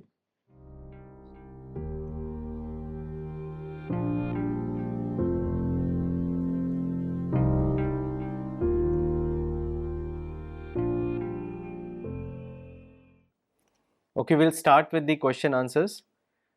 مولانا یہ سوال مس گلزیبہ احمد نے کیا ہے میری لینڈ یو ایس اے سے. انہوں نے لکھا ہے کہ مولانا صاحب, ہاؤ کین وی سینڈ اصال ثواب ٹو اے ڈیسیزڈ ریلیٹیو اور اے مسلم؟ Can we do Hajj or do some nafi ibadah for him or her? Kindly comment. دیکھیے ایصال ثواب کا جو کانسیپٹ ہے یہ مسلمانوں کا رواج ہے، اسلام سے اس کا کوئی تعلق نہیں، یہ ہے ہی نہیں۔ ایصال ثواب کا لفظ ہی ایک بات کو پیدا ہوا، قرآن میں نہ یہ لفظ ہے نہ حدیث میں یہ لفظ ہے، یہ تو دور زوال میں مسلمانوں نے نکال رکھا ہے سب ایصال ثواب، یہ ہے ہی نہیں اسلام میں۔ لیس للانسان الا ما سعی، قرآن بین میں ہے، یعنی خود اپنا ہی عمل کام آئے گا، کسی اور کا عمل جو ہے وہ مجھ کو نہیں پہنچ سکتا۔ اور بھی ایصال ثواب بھی کہاں، یہ انڈیا، پاکستان اور بنگلہ دیش میں ہے، ابھی بھی عرب میں نہیں ہے سب، عرب میں ایک کانسیپٹ نہیں ایصال ثواب کا۔ ایصال ثواب مانے ثواب پہنچانا، اس کی لٹرل میننگ ہے ثواب پہنچانا، یعنی میں ایک کام کروں اور ثواب کسی مرے آدمی کو جو مر چکا ہے، میں حج کروں اور اس کا ثواب مرے ہوئے آدمی کو پہنچ جائے، بالکل یعنی کوئی بے اصل بات ہے، بیس لیس بات ہے یہ، اس کا تعلق نہ قرآن سے ہے نہ حدیث نے۔ صحابہ کے زمانے میں بھی اس کا کوئی رواج نہیں تھا، آج بھی عربوں میں اس کا رواج نہیں ہے، آج بھی نہیں ہے۔ یہ صرف یہ جو لوگ ہیں انڈیا اور پاکستان اور بنگلہ دیش کے لوگ، یہی ہے یہ سب چیزیں۔ تو میں یہ کہوں گا کہ سب سے پہلے تو یہ دریافت کیجیے کیا ایصال ثواب ہے اسلام میں، سب سے پہلے تو یہ پتہ کیجیے۔ کچھ بھی حقیقت اس ایصال ثواب کی نہیں ہے۔ ہاں صرف ایک چیز ہے، دیکھیے وہ ہے وصیت۔ اگر آدمی نے وصیت کی ہو، کچھ مال اس کے پاس ہے، مال سے وصیت کی ہو کہ دیکھو بھائی محلے والوں کے پاس پانی کا سادھن نہیں ہے، تم میرے اس پیسے سے کنواں بنا دینا تاکہ محلے والوں کو پانی ملنے لگے، اور اس کے بعد وہ مر جائے۔ اب بیٹوں نے کنواں بنا دیا تو اس کا ثواب اس کو ملے گا، اس لیے کہ اس نے نیت اس کی شامل تھی، اس کی نیت یہ تھی، پیسہ دیا اس نے، وصیت اس نے کی، تو اس کا ثواب ملے گا اس کو۔ ایسے ہی حج کا معاملہ ہے، اگر ایک شخص جو ہے اس نے پیسہ اکٹھا کیا حج کرنے کے لیے، لیکن وہ حج نہیں کر سکا، تو اس نے وصیت کی کہ دیکھو بھائی یہ میرا جو پیسہ ہے اس سے حج بدل کروا دینا کسی کا، میری طرف سے وصیت کر رہی ہے، تب اس کا ثواب مجھ کو ملے گا۔ آج کل کیا رواج ہے کہ بغیر وصیت ہی کہ حج بدل کرواتے ہیں لوگ، وہ بالکل اس کا کوئی ثواب نہیں پہنچے گا مرنے والے کو۔ یاد رکھیے آج کا جو رواج ہے حج بدل کا، تو وہ سمجھتے ہیں کہ بس کسی کو حج کروا دو، کسی مولوی کو، اور اس کا ثواب میرے دادا کو مل جائے گا، میرے نانا کو مل جائے گا۔ یہ بالکل بے اصل بات ہے، بیس لیس ہے۔ لیکن حج بدل صرف وہ ہے، یاد رکھیے، جس کی وصیت کر کے بڑا ہوا آدمی، یعنی پیسہ اکٹھا کیا اس نے، جانا تھا اس کو حج پجانے کا، بیمار ہوگا اس کے بعد فرض کیجیے ایکسیڈنٹ ہو گیا کچھ، اب وہ اپنے بیٹوں سے کہے کہ دیکھو بھائی میں نے پیسہ اکٹھا کیا تھا جانے کا، اب میں جانے قابل ہوں نہیں، اور یہ اس طریقے سے وہ مر جائے، اب بیٹے کسی کو حج کروائیں اس پیسے سے، تو اس کا نام حج بدل، بس، اور کوئی حج بدل اسلام میں نہیں ہے۔ یاد رکھیے آج کل جو حج بدل ہوا کرتا ہے نا، اس کی کوئی حقیقت نہیں ہے، یہ مسلمانوں کا اپنا رواج ہے جس کا اسلام سے کوئی تعلق نہیں ہے۔ مولانا اگلا سوال کیا ہے مس نزہت بانو نے، مئو مدھیہ پردیش سے۔ انہوں نے لکھا ہے کہ how can we increase our wisdom to manage any type of crisis, اس کے بارے میں آپ بتائیں۔ بہت آسان ہے، جب کوئی واقعہ پیش آئے تو آپ ریئیکٹ نہ کیجیے، سوچیے، قرآن حدیث میں تلاش کیجیے۔ بہت ہی آسان ہے کرائسس کو مینیج کرنا۔ فیل ہوتے ہیں لوگ کیوں؟ فوراً ریئیکٹ کرنے لگتے ہیں، کوئی بات ہوئی کھڑے ہو گئے جھنڈا لے کر کے، یہ گھر میں ہوتا ہے میاں بیوی کے معاملے میں کہ کوئی بات ہوئی دھڑ سے کھڑے ہو گئے. یہی ہوتا ہے دیش کے اندر. جب کوئی ایسی چیز پیش آئے, کوئی سیریس سچویشن پیش آئے, تو آپ چپ ہو کر کے سوچیے, ڈسکس کیجیے, قرآن حدیث کو پڑھیے, بس آپ کو راستہ معلوم ہو جائے گا. میں نے آج کہا کہ ان ایکشن بھی کیسے کو مینیج کر لیتا ہے. ان ایکشن جب چاہے آپ تجربہ کر لیجیے. نہ کرنا بھی ایک بہت بڑا کرنا ہے, یاد رکھیے, نہ کرنا بھی ایک بہت بڑا کرنا ہے. ہر فیملی میں دیکھیے کبھی میاں بیوی جھنجٹ ہو جاتا ہے, کبھی ایک رشتے دار دوسرے رشتے دار کے درمیان جھنجٹ ہوتا ہے, ہوتے رہتے ہیں ہر جگہ. صرف آپ یہ کیجیے, کچھ نہ کیجیے, اور ایک دو دن کے بعد سب ٹھنڈا ہو جائے گا. جب چاہے کر کے دیکھ لیجیے. تو اگر آدمی عقل نہ کام کر رہی ہو تو اتنا تو ہو سکتا ہے کچھ نہ کرے وہ. اگر آپ کی عقل کام کرتی ہے اور وائس پلاننگ کرنے کے پوزیشن میں ہیں تو وائس پلاننگ کیجیے. اگر آپ اس کی پوزیشن میں نہیں تو آپ کچھ نہ کیجیے, صرف بس کچھ نہ کیجیے, اور معاملہ ختم ہو جائے گا.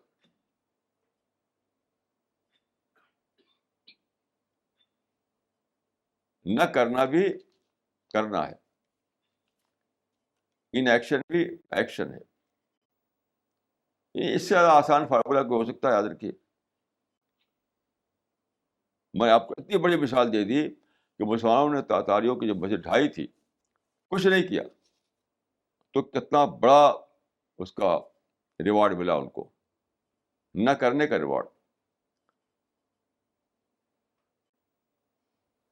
تو کرائسس کو مینیج کرنا بہت آسان ہے. یا تو آپ سوچ سمجھ کر کے جو جو جو وائز راستہ اس کو دریافت کیجیے, اس پہ چلیے. اگر آپ کا اتنی عقل نہیں ہے تو چپ ہو جائیے, بس سمپلی چپ ہو جائیے, سب ٹھیک ہو جائے گا اس کو. مولانا رائے پور سے مس شبانہ نے سوال کیا ہے. انہوں نے لکھا ہے, what should be the role of individual Muslim after the Ayodhya verdict. یہی کہ مسجد جا کے دعا کریں. آج کل جو تقریریں ہوتی ہیں بند کر دو. ایودھیا کی مسجد کے بارے میں تقریریں بند کرو, جلسے بند کرو, اللہ تعالیٰ سے دعا کرو, بس. اگر کوئی عقل نہیں کام نہیں کرتی آپ کی, اور میرا فارمولہ تو آپ لیں تو آپ راضی ہو جائیں اس پر, ریلوکیشن پر, ابھی بات ختم.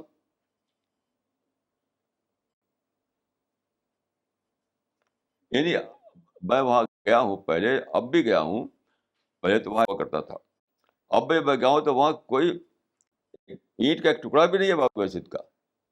یعنی بابری مسجد جو ہے وہاں ایگزسٹ ہی نہیں کرتی, سرے سے روئن کی شکل میں بھی نہیں ہے. یاد رکھیے, لوگ سمجھتے ہیں کہ بابری مسجد کھڑی ہوئی ہے وہاں پر. وہاں تو بابری مسجد کی ایک اینٹ بھی نہیں ہے, وہاں تو بیک شفٹ مندر ہے, وہ نان ایگزسٹنٹ ہے. وہ جو بابری مسجد ایگزسٹ نہیں کرتی اس کے اوپر تحریکیں چل رہی ہیں. اب بتائیے کہ اس سے زیادہ اسٹیپڈ پالیسی کوئی ہو سکتی ہے؟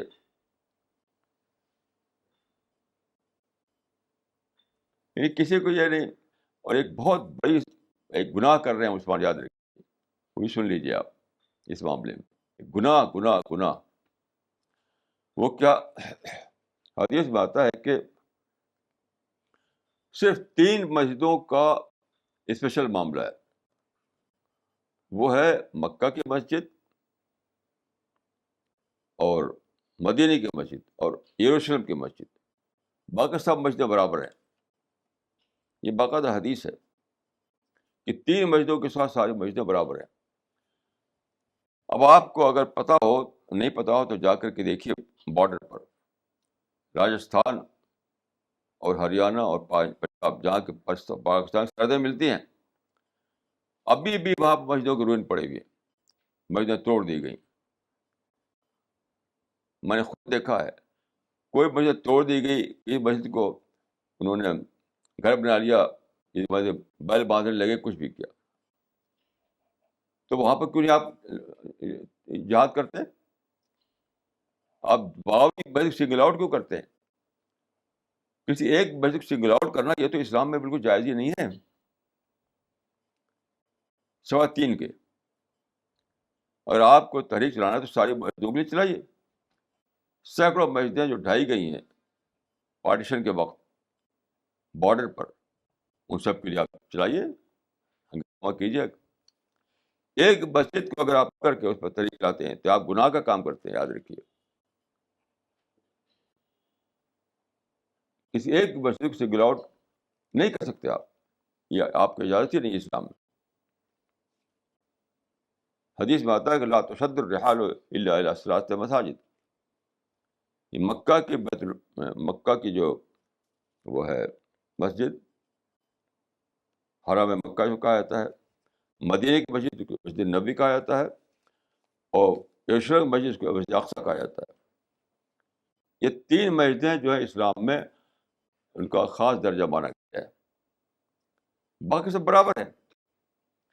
تو کیسے مسلمانوں نے ایسا کیا کہ بابری مسجد کو انہوں نے سنگل آؤٹ کیا، اس میں ہنگامہ 60 برس ہنگامہ کیے ہوئے ہیں، جب کسی دیش میں سینکڑوں مسجدیں آج بھی جا کے کوئی دیکھ لے ان کی حالت بارڈر پر. وہی حال ہوا ہے جو جو ایودھیا میں ہوا. اس میں آپ چپ کیوں ہیں؟ یہ تو اسلام میں جائز ہی نہیں ہے. تو بہت ہی زیادہ سوچنے کی ضرورت ہے کہ سارا اس میں مسلمانوں کا جو ہے طریقہ سب کا سب اسلام کے خلاف ہے، اے سے زیڈ تک. بابری مسجد کے معاملے میں مسلمانوں کا طریقہ اے سے زیڈ تک. اور یہ بہت زبردست اللہ تعالیٰ کا سوال کیا جائے گا مسلمانوں سے، بہت زبردست سوال کیا جائے گا، یاد رکھیے. اسی پوائنٹ کو کیا مسلمان جواب دے سکتے ہیں اللہ تعالیٰ کیا کہ تم کا رائٹ تھا، اس رائٹ سے تم نے ایک مسجد کو سنگل آؤٹ کیا، باقی مسجدوں جو کا وہی انجام ہوا تھا اس کے بارے میں چپ ہو گئے. تو کیوں تم نے ایسا کیا؟ یہ سادہ بات نہیں، یاد رکھیے، بہت ہی گمبھیر بات ہے، بہت ہی سیریس بات ہے، بہت سیریس بات ہے. یہ مسئلہ ہندو مسلم کا نہیں ہے، یہ مسئلہ براہ اسلام کا ہے، براہ اللہ تعالیٰ کے قانون کا ہے. اور بلا شبہ اس میں مسلمانوں سے پوچھا جائے گا قیامت میں کہ تم نے کس رائٹ کس حق سے تم نے ایک مسجد کو سنگل آؤٹ کیا، بتاؤ. تو کیا مسلمان جواب دیں گے اس کا؟ یاد رکھیے یہ سادہ بات نہیں ہے. مولانا یہ سوال ڈاکٹر فریدہ خانم نے کیا ہے نئی دلی سے. انہوں نے پوچھا ہے what is the concept of leadership in Islam? What is the criteria to جج a leader? There are innumerable leaders among the Muslims. How can they take a decision unitedly? Is there any possibility of this or we are doomed to live under the shadow of our incompetent leaders?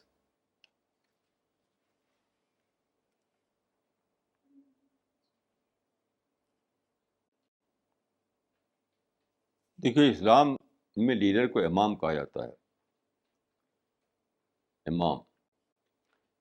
تو اسلام کا اصول ہے امرہم شورا بینہم، یعنی جب ضرورت ہو امام مقرر کرنے کی، لیڈر مقرر کرنے کی، تو اس کے لیے مشورہ کیا جائے، ڈسکس کیا جائے، سب لوگ بیٹھ کر رائے کریں، اور کنسنسس سے جس آدمی کو طے ہو جائے اس کا امام مان لیا جائے. یہ تو آئیڈیل بات ہے، آئیڈیل بات کہ جب بھی ایک لیڈر فرض کیے مر گیا، لیڈر نے ریزائن کر دیا، کسی بھی بات سے وہ پیدا ہوگا، لیڈر کی نہ رہا، تو لوگ بیٹھیں اور ڈسکس کریں، اور جس آدمی کے نام پر کنسنسس ہو جائے سب لوگ اس کو لیڈر مان لیں، سب لوگ مان لیں اس کو. یہ ہے آئیڈیل صورت. دوسری صورت جو ہے سیکنڈری درجے میں، وہ کیا ہے؟ وہ ہے اس کے لیے بھی حدیث میں بتا دیا گیا ہے. وہ یہ ہے کہ اتبعوا السواد الاعظم. اتبعوا السواد الاعظم کا مطلب یہ ہے کہ کسی بھی طریقے سے اگر کوئی آدمی لیڈر بن گیا یا غلط طریقے سے بنا ہو کیوں نہ ہو, تو مان لو اس کے ساتھ جھنڈا نہ اٹھاؤ. ایک آئیڈیل شکل یہ ہے کہ مشورے سے, ڈسکشن سے کہ کسی شخص کو بنایا جائے اور سب لوگ اس کو مان لیں. لیکن اگر یہ آئیڈیل شکل پاسبل نہ ہو اور کوئی آدمی کسی بھی اور طریقے سے لیڈر بن جائے, تو پھر اس کو مان لیجیے آپ, تاکہ کم سے کم پیس قائم رہے. آپ جب مان لیں گے تو کم سے کم پیس تو قائم ہو جائے گی. بس یہ دو شکلیں ہیں. تیسری شکل جو آج کل مسلمانوں میں ہے کہ کھڑے ہوتے جھنڈا لے کر کے, جیسے مسلم کنٹری میں ڈیموکریسی کیوں نہیں ہے. اس کی مثال آپ پاکستان دیکھ لیجیے. ایک الیکشن ہوگا, کوئی جیتے گا, اب کیا دوسرا کھڑا ہو جائے گا, ریگنگ ہوئی, اب اس کو ڈاؤن کرنے کے لیے. یہ اسلام میں جائز نہیں ہے. اسلام میں جائز ہی نہیں ہے یہ. جیسے بھی الیکٹ ہو کر کے, جیسے بھی وہ بن کر کے سیٹ پر آ گیا تو بس مان لیجیے اس کو. یہ ہے اسلام کا طریقہ. کیونکہ اسلام میں دیکھیے جو سپریم ہے وہ کیا ہے, نارملسی, پیس. یہ ہے سپریم اسلام میں. اس پر بہت سارے حدیثیں ہیں اور یہاں پر ڈیٹیل کا موقع نہیں ہے, لیکن میں مختصراً یہ کہوں گا کہ اگر مسلمانوں میں یعنی کانسٹرکٹیو سوچ ہو, وہ اس پوزیشن میں ہوں کہ ڈسکشن کر کے ایک آدمی کو بنا دیں تو بڑا اچھا ہے. نہیں تو جو آدمی بھی کسی بھی طریقے سے ہو جائے, وہ یا ڈگنگ کر کے ہو جائے, تب بھی اس کو مان لیجیے, کیونکہ اتبعوا السواد الاعظم فرمائے رسول اللہ صلی اللہ علیہ وسلم. مولانا ان کا ایک سوال اور ہے. انہوں نے لکھا ہے کہ there was no media in the 13th century. That is why Muslims were able to opt for the policy of inaction. Now, is there any possibility of Muslims refraining from giving provocative statements in the media and aggravating the situation further? بالکل. ہم کو دیکھیے ہماری team میں یہ سب نہیں کام کر رہی ہے. ٹرین کرنے کی ضرورت ہے. ہم ٹرین کر رہے ہیں لوگوں کو, تو ہمارے جتنے ساتھی ہیں کوئی سب کام نہیں کرتا. پہلے جو ہے ٹریڈیشنل لوگ ایسے تھے, اب آپ کو لوگوں کی مائنڈ کی ری انجینئرنگ کرنی ہوگی. بس یہ ہے. پہلے تو اپنے آپ ہی لوگ جو تھے وہ کنگشپ کا زمانہ تھا, لوگ چپ چاپ رہتے تھے. اب وہ دور ختم ہو گیا, وہ زمانہ ختم ہو گیا, وہ ٹریڈیشن ٹوٹ گئی.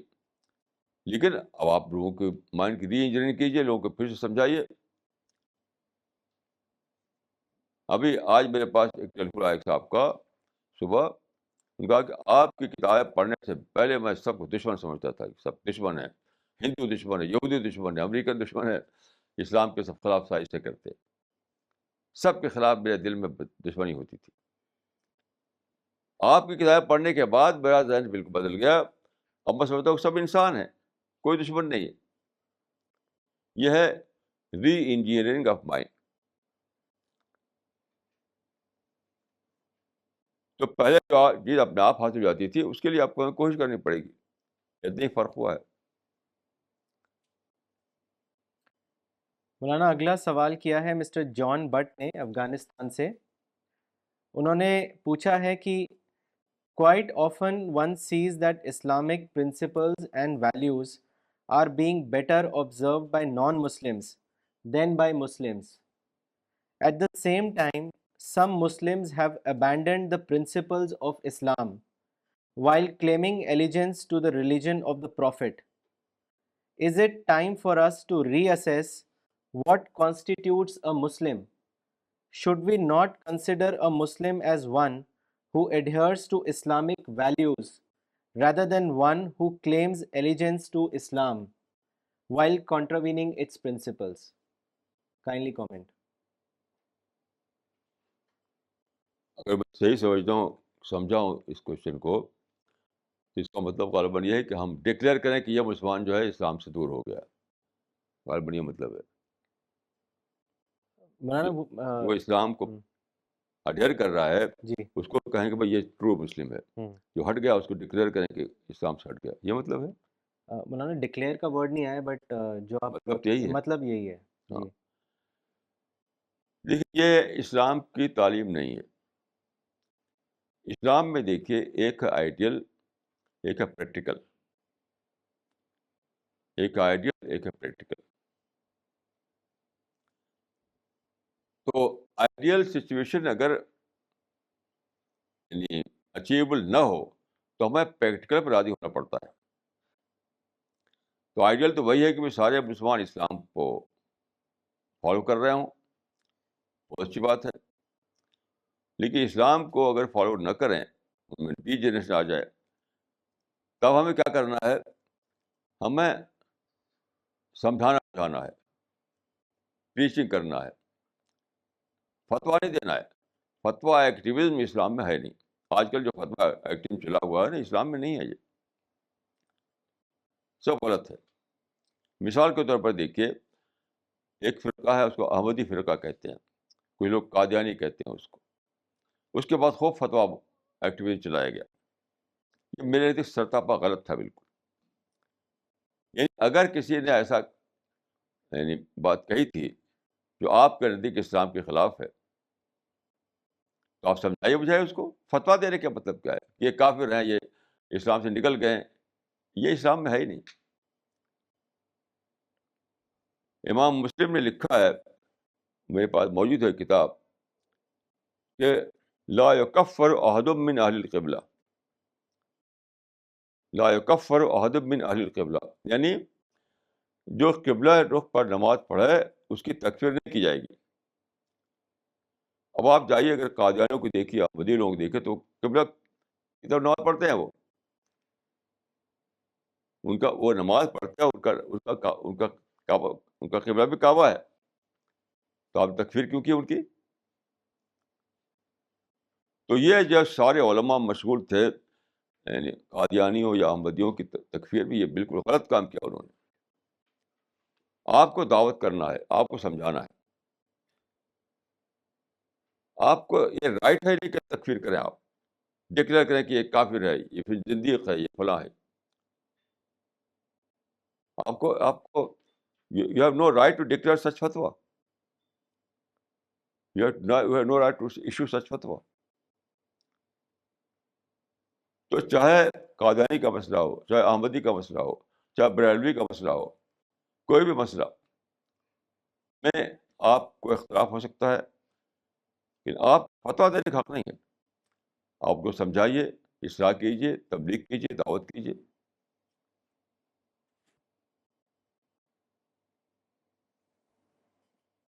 تو یہ اس کو کہتے ہیں گولو ایکسٹریمزم.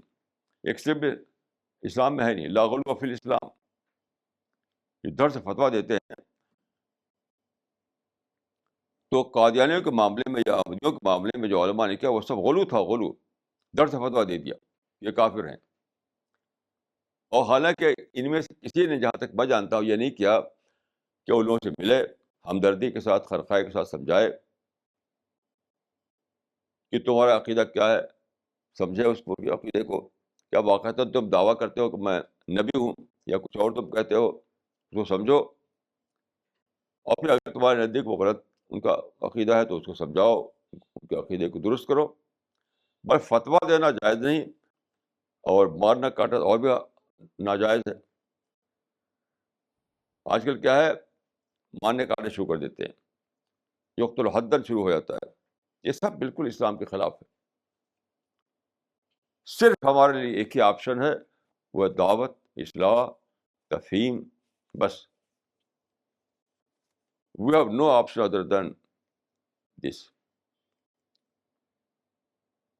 یہ میں یعنی پورے کنوکشن سے کہہ رہا ہوں کہ یہی اسلام ہے، اور اس کے خلاف جو بات لوگ کہتے ہیں وہ اسلام نہیں ہے، وہ ان کا اپنے گھر بنایا ہوا اسلام ہے. مولانا یہ سوال کیا ہے مولانا عبد الباسط نے دوحہ قطر سے. انہوں نے لکھا ہے مولانا حضرت علی کا ایک واقعہ میں نے پڑھا تھا کہ کسی جنگ میں جب حضرت علی نے ایک مشرک پر قابو پایا تو اس نے علی کے منہ پر تھوک دیا. تو حضرت علی نے ایسے موقع پر ایک بات کہی اور اسے قتل کرنے کی بجائے چھوڑ دیا.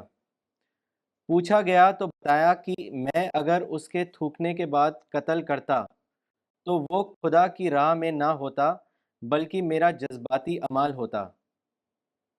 مولانا اس میں جذبات کو اور ایمان کو الگ کیا گیا ہے مگر آج جذبات ہی کو اسلام کی علامت سمجھا جا رہا ہے.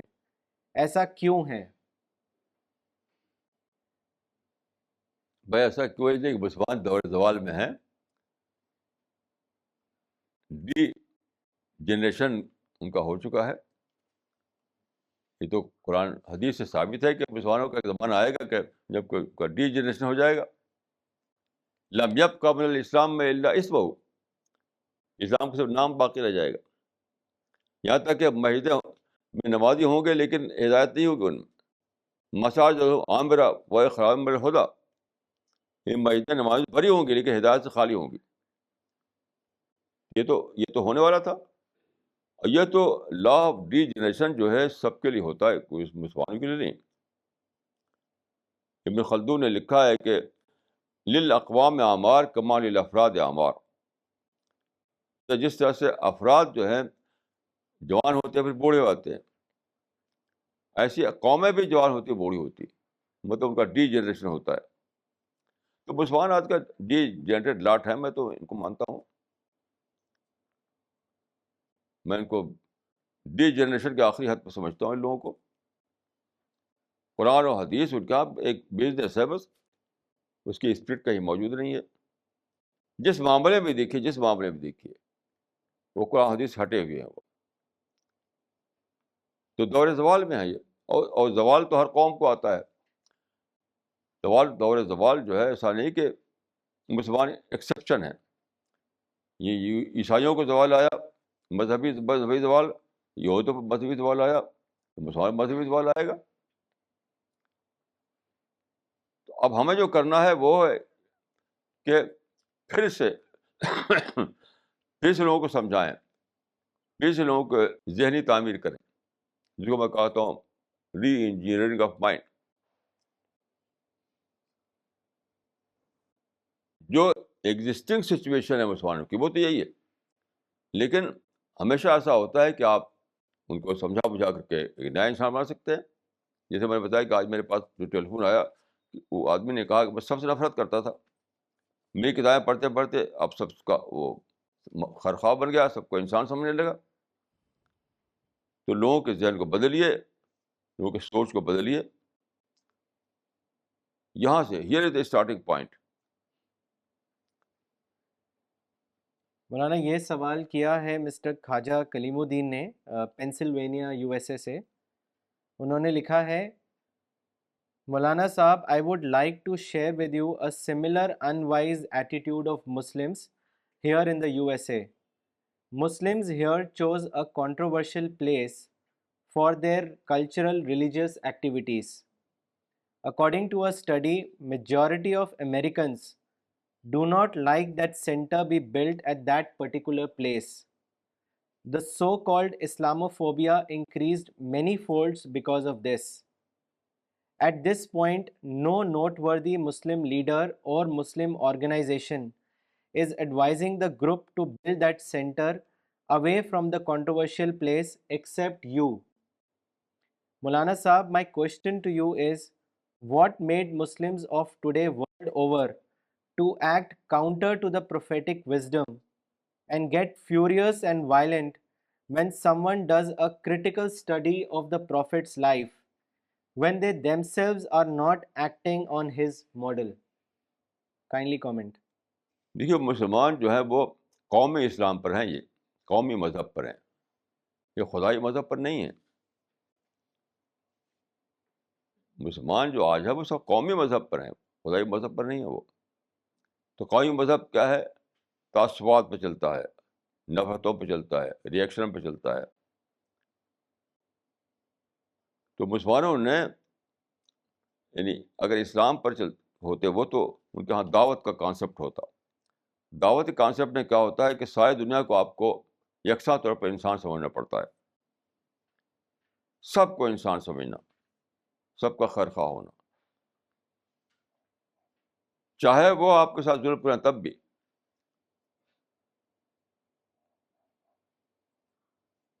یہ ہے اسلام کی تعلیم، قرآن میں لکھا ہوا ہے یہ. وَلَنَصْبِرَنَّ عَلَىٰ مَا عَاذَيْتُمُونَا، یعنی چاہے تم ایذا رسانی کرو ہم صبر ہی کریں گے، چاہے تم ہمارے خلاف کارروائی کرو ہم تمہارے خیر خواہ بنے رہیں گے. یہ ہے دائی کا کلچر. تو مسلمان میں دعوت اٹھ گئی ہے، دعوت تو ہے نہیں. اگر دعوت ہوتی شاید دنیا ان کو مدعو نظر آتی، شاید دنیا ان کو انسان نظر آتی. انسان فرینڈلی بیہیویئر بنتا ہے صحیح اسلامی مزاج اگر ہو تو. انسان فرینڈلی بیہیویئر. اب کیا ہے انفرینڈلی بیہیویئر بنا ہوا ہے کیونکہ اسلام پڑھا ہی نہیں مسلمان. یاد رکھیے مسجدوں میں اگر آپ دیکھیں کہ نمازی آ رہے ہیں جا رہے ہیں، اس کا مطلب نہیں کہ اسلام زندہ ہے. اسپرٹ زندہ ہے تو اسلام زندہ ہے. شکلیں جو ادھر ادھر دیکھتے ہیں آپ اس سے نہیں ثابت ہوتا کہ اسلام زندہ ہے. اسلام تو نہ تو یعنی جہاں جہاں بھی جہاد ہو رہا ہے وہ کا اسلام، وہ تو لڑائیاں ہو رہی ہیں، وہ جہاد نہیں ہے، وہ قومی لڑائی ہو رہی ہے. تو اصل چیز دیکھیے یہ ہے کہ ہمارے ہاں جو اصلاحی کام ہے وہ ہوا ہی نہیں.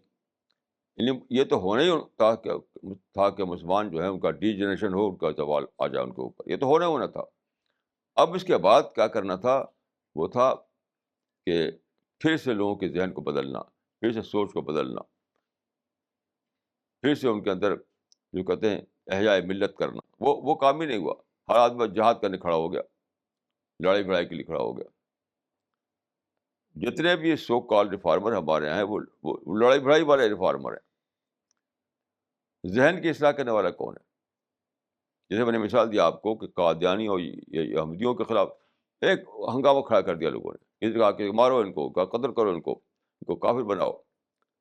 ایک بھی مجھے بتا دیے کوئی شخص جو ان کی اصلاح کے لیے تڑپا ہو، جو ان کی ہدایت کے لیے رویا ہو، جو ان کے یہاں جا کر کے ان کی بستیوں میں سمجھا ہو کہ ان کے نظریات کیا ہیں اور پھر ان کی تعلیم کی ہو. یہ تو کوئی ایک بھی شخص نہیں. تو جو چیز لیک کر رہی ہے وہ ہے سچے مصلحین. وہ مسلمانوں میں جو گراوٹ آئی وہ تو ہونی تھی، لیکن اس کے بعد جو مصلحین اٹھنے چاہیے تھے وہ مصلحین نہیں اٹھے. جو اٹھے وہ سب لڑائی بھڑائی والے تھے. یعنی ہمارے اس مشن کو اگر الگ کر دیجیے تو کوئی اٹھے نہیں کوئی اصلاحی تحریک مسلمانوں. سب وہ جہادی تحریک، ٹکراؤ کی تحریک، لڑائی کی تحریک اٹھی. تو مسلمانوں کو جب آپ نے سوچ ہی نہیں دی تو سوچا کیسے وہ؟ ایک بھی شخص مجھے بتا دیجیے ہمارے اس مشن کے باہر جن نے مسلمانوں کو سچے معنوں میں یعنی اصلاح کرنے کی کوشش کی ہو. جس کو دیکھیے وہی لڑائی بڑائی کی باتیں کرتا ہے. تو اصل چیز جو لیک کر رہی ہے سچے مصلحین ہیں. سچے مصلحین نہیں ہے تو یہ حال مسلمانوں کا ہو رہا ہے. مولانا یہ سوال کیا ہے مس عابدہ نے نئی دلی سے. انہوں نے پوچھا ہے کیا شوہر ماں باپ بھائی بہن مرنے والے کی مغفرت کے لیے تلاوت قرآن کر کے ایصال ثواب پہنچا سکتا ہے؟ اس کا صحیح طریقہ کیا ہے؟ بھائی تو میں ابھی جواب دے چکا ہوں اس کا. ایصال ثواب کانسیپٹ ہی غیر اسلامی ہے. ایصال ثواب مانے ثواب پہنچانا. یہ عمل آپ کریں اور یہ نیت کریں کہ یہ میرا عمل جو ہے اس کا ثواب پہنچ جائے فلاں شخص کو. یہ کہیں یہ بالکل ایلین ہے اسلام میں. کہیں بھی قرآن و حدیث میں نہیں کہ کسی اور کا عمل کسی اور کو پہنچ سکتا ہے. کچھ بھی نہیں ہے اس کی، کوئی حقیقت ہی نہیں ہے اس کی. جتنے بھی ایصال ثواب کے جو رواج ہیں ہمارے انڈیا میں، عربوں میں تو نہیں ہیں، انڈیا میں سب بالکل بیس لیس ہیں. اسلام سے اس کا کوئی تعلق نہیں ہے. اور مرنے والے کو اس سے کچھ بھی فائدہ نہیں پہنچتا، 1% بھی نہیں. یہ کانسیپٹ اسلام میں اجنبی ہے. عمل کوئی کرے، ثواب کسی اور کو مل جائے. صاف صاف قرآن میں ہے کہ لیس للانسان الا ما سعی. خود آدمی نے جو کچھ کیا ہوگا مرنے سے پہلے، بس وہی اس کا عمل ہے، وہی اس کے کام آئے گا مرنے کے بعد. کسی اور کا عمل مرنے کے بعد اس کے کام آنے والا نہیں ہے.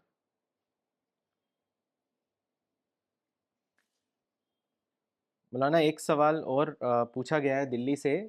لکھنے والے نے اپنا نام نہیں دیا ہے. پوچھا ہے کہ we feel we must accept Lucknow high court verdict. What is your opinion?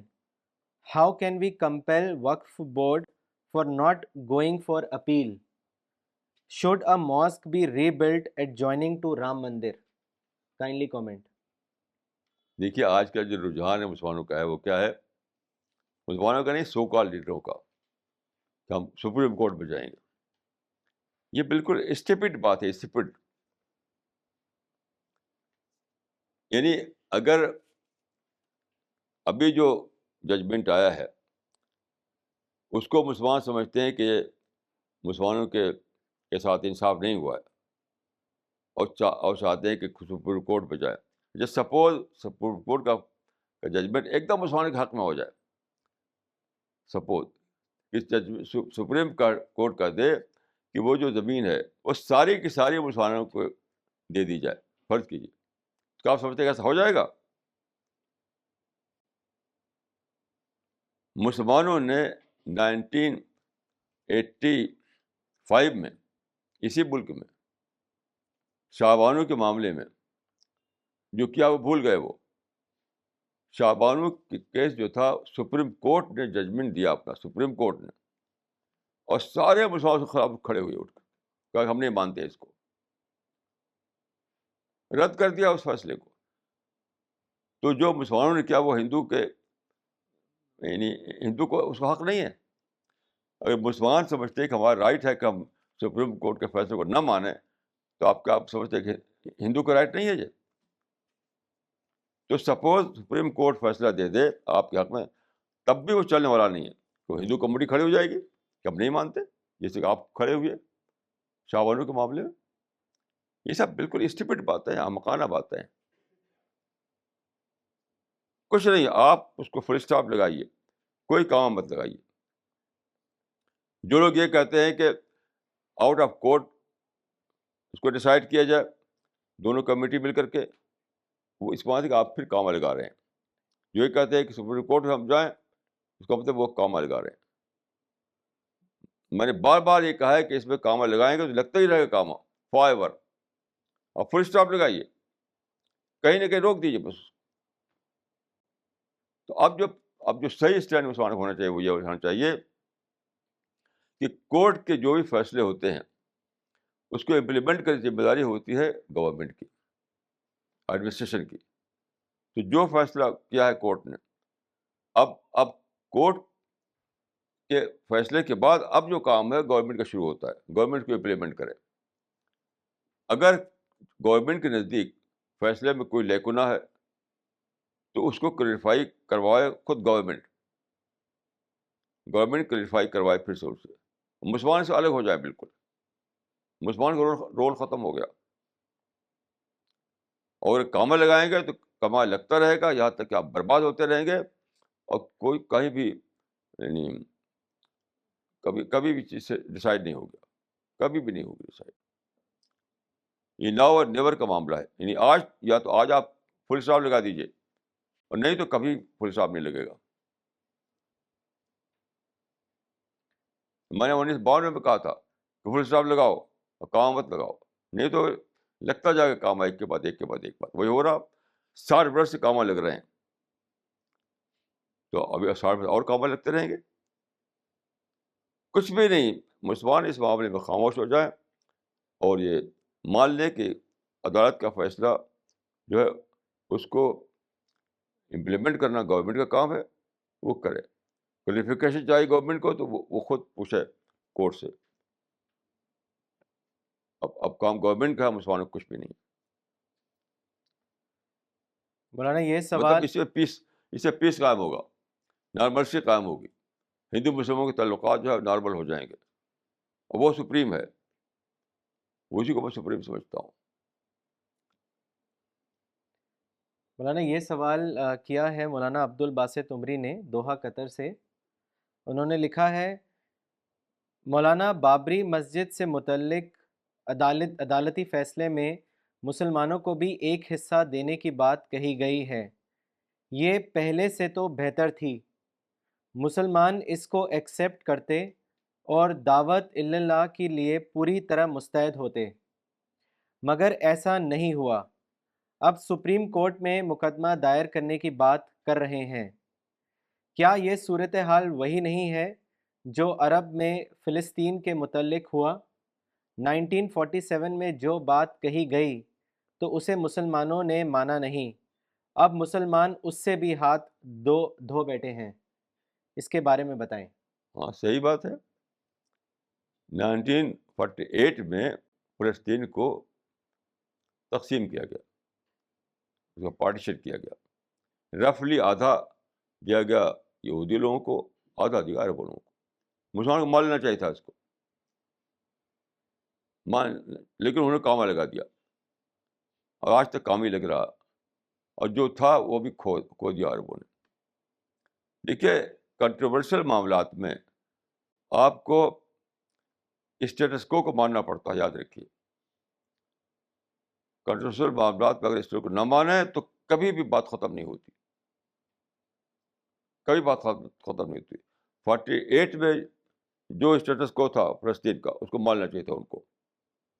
Kashmir میں یہی، جو 47 کے بعد جو اسٹیٹس کو تھا اس کو ماننا چاہیے تھا۔ ایسی یہاں بھی جو اسٹیٹس کو تھا بابری مسجد کو مان لینا چاہیے تھا اس کو، نہیں مانا تو دیکھیے لڑ رہے ہیں، مر رہے ہیں، کٹ رہے ہیں، تباہ ہو رہے ہیں، ہر جگہ، فائدہ کچھ بھی نہیں۔ You have to accept the status quo. This is the only option for you. مولانا یہ سوال کیا ہے مسٹر فائق نے کیلیفورنیا سے۔ انہوں نے پوچھا ہے کہ Abu Huraira reported that Allah's messenger once said, when a human being dies, all of his deeds are terminated except for 3 types: an ongoing sadaqah, a knowledge of Islam from which others benefit, and thirdly, a righteous child who makes dua for him. The above hadith clearly indicates that dua is helpful to the dead. What is your comment on this? نہیں، وہ آپ نے صحیح حدیث نہیں نقل کی ہے، اس طرح نہیں ہے۔ وہ حدیث اس طریقے سے ہے کہ وہ بیٹا جس کے بنانے میں باپ کا ہاتھ ہو، تو چونکہ اس بیٹے کو باپ نے بنایا ہے، صالح بنایا ہے، نیک بنایا ہے، تو اس وجہ سے اس کو ثواب ملتا رہے گا۔ یہ نہیں کہ وہ بیٹا دعا کر دے گا تو اس کو ثواب مل جائے گا، یہ مطلب نہیں ہے۔ اس حدیث کو پھر سے پڑھیے، یعنی وہ چیز جو باپ کے مرنے کے بعد باقی رہی وہ ایک صالح بیٹا ہے جس کو بنانے میں باپ کا حصہ تھا۔ اگر باپ کی نیت نہ ہو شامل، اپنے آپ وہ صالح ہوگا تب بھی نہیں کچھ ملے گا ان کو، یاد رکھیے۔ یعنی باپ کے انٹینشن اگر شامل ہے بیٹے کو بنانے میں، تو چونکہ باپ نے بنایا بیٹے کو تو یہ اس کا ایک عمل قرار پائے گا، یہ باپ کا ایک عمل قرار پائے گا، اس نے بیٹے کو صالح بنایا، اس عمل کا اس کو اجر ملے گا۔ یہ انہوں نے نقل کیا ہے نا، یہ ان کو میں کہوں گا کہ پھر سے اس کے ٹیکسٹ کو پڑھیں، ٹیکسٹ کو۔ ان کا ایک سوال اور ہے مولانا، انہوں نے پوچھا ہے why was slavery not abolished in Islam like alcohol consumption and eating pork was declared haram? نہیں، ایسا نہیں ہے، الکوہل بھی دیکھیے اچانک ختم نہیں کیا گیا تھا، کئی اسٹیجز میں ختم کیا گیا تھا۔ اسلام کا طریقہ یہ نہیں ہے کہ ریڈیکلی آپ اچانک اعلان کر دیں کہ سب ختم، گریجول طریقے سے ختم کیا جاتا ہے۔ تو سلیوری بھی ختم کی گئی گریجول طریقے سے، کیونکہ سلیوری جو ہے آج آپ سمجھ نہیں پاتے کہ سلیوری کیا چیز ہے۔ سلیوری اس زمانے کی امپلائمنٹ تھی، لوگ سمجھتے نہیں سلیوری کیا چیز ہے.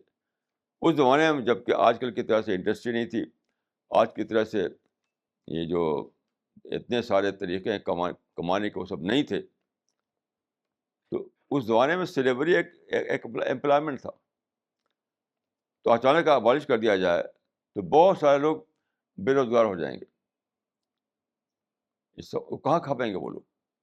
اچانک بہت سے لوگ بے روزگار ہو جائیں گے. اس لیے اسلام نے اس کو گریجول طریقے سے ختم کیا.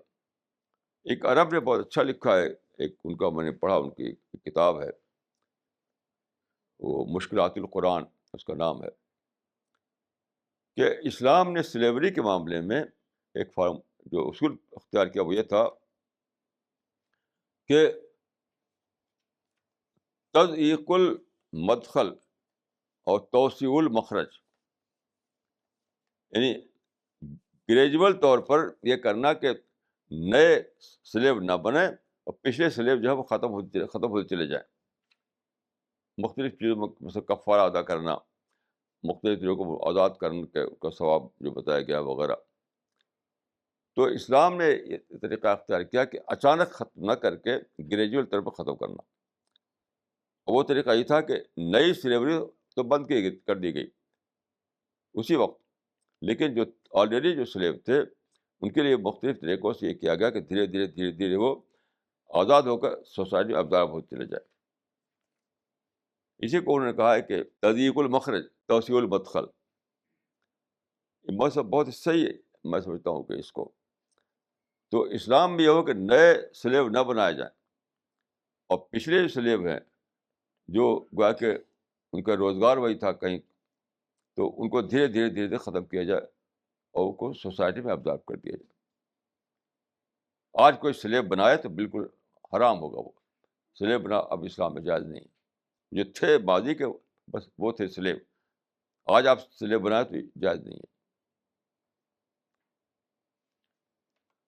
مولانا یہ سوال کیا ہے مس سعدیہ نے نئی دلی سے. Christians and Jews, you said, according to the law of nature, degenerated. Would you say that even today, both Jews and Christians have failed to regenerate their people? ہاں, ان کا وہ مسئلے پیدا نہیں ہوئے. ہم لوگوں کی جو مشن ہے ایسا مشن کہیں نہیں ہے, یاد رکھیے, نہیں نہ یہودیوں میں نہ عیسائیوں میں. ان کا وہ سوشل کام ہوتا ہے سب کے یہاں, سب کا سوشل کام ہوتا ہے. باقی یہ جو کام ہمارے یہاں ہو رہا ہے, ری انجینئرنگ آف مائنڈ, اس اوریجنل مذہب کو پھر سے ریوائیو کرنا, یہ تو کہیں بھی نہیں ہو رہا. یہ تو اللہ تعالیٰ نے یہ مشن جو کھڑا کیا ہے بہت یونیک ہے. نہ ایسا مشن مسلمانوں میں کہیں ہے, نہ یہودیوں میں ہے, نہ عیسائیوں میں ہے. آپ لوگ شکر کرنا چاہیے کہ آپ لوگ اس سے جڑے اور آپ لوگ کے زمانے میں مشن کھڑا ہوا. ورنہ یہ تو اس کے یعنی سارے مسلم دنیا میں جو ہے کچھ تھا ہی نہیں, سوا اندھیرے. کرسچن اور یہودیوں کی بھی کچھ بھی نہیں. پولیٹیکل طریقے ان کے یہاں ہیں اور سوشل کام ہیں اور دوسرے کام ہیں. یہ جو ریوائول ہے یہ تو آج کہیں بھی نہیں. مولانا یہ سوال کیا ہے مسٹر محمد توقیر عالم نے مظفر پور سے. انہوں نے پوچھا ہے what is the meaning of مسجد, اس کے بارے میں بتائیں. دیکھیے, مسجد کے لٹرل میننگ تو ہے سجدہ کرنے کی جگہ یا عبادت کرنے کی جگہ. جہاں نماز پڑھی جائے وہ مسجد ہے, اور نماز تو ساری زمین پڑھی جا سکتی ہے. ایک لحاظ سے ساری زمینی مسجد ہے. اور جو مسجد بنائی جاتی ہے اس کے بارے میں حدیث میں آتا ہے کہ المساجد بیوت المتقین, مسجدیں متقیوں کا گھر ہیں, یعنی اللہ سے ڈرنے والوں کا گھر ہے. المساجد بیوت المتقین. آج کل کیا ہے, آج کل یہ ہوگا المساجد بیوت السیاسیین. آج کل یہ ہو گیا ہر جگہ, انڈیا میں بھی اور دنیا میں بھی, پاکستان میں ہر جگہ. المساجد بیوت السیاسیین. یعنی سیاست پسند لوگ، سیاسی لیڈر لوگوں کا مرکز بن گیا، تقریر کریں گے جذبات کے انداز کے، لوگوں کو بھڑکائیں گے. یہ تو اس کا مس یوز ہے، یعنی مذہب مسجد کا مس یوز ہے. المساجد و بیوت المتقین، یعنی مسجد کے اندر کیا ہے، آخرت کی بات ہو، جنت جہنم کی بات ہو، اکاؤنٹیبلٹی کی بات ہو، اور انسانیت کی بات ہو، دعوت کی بات ہو. باقی یہ جو سیاست کی باتیں ہوتی ہیں مسجدوں میں، یہ تو مسجد کا مس یوز ہے.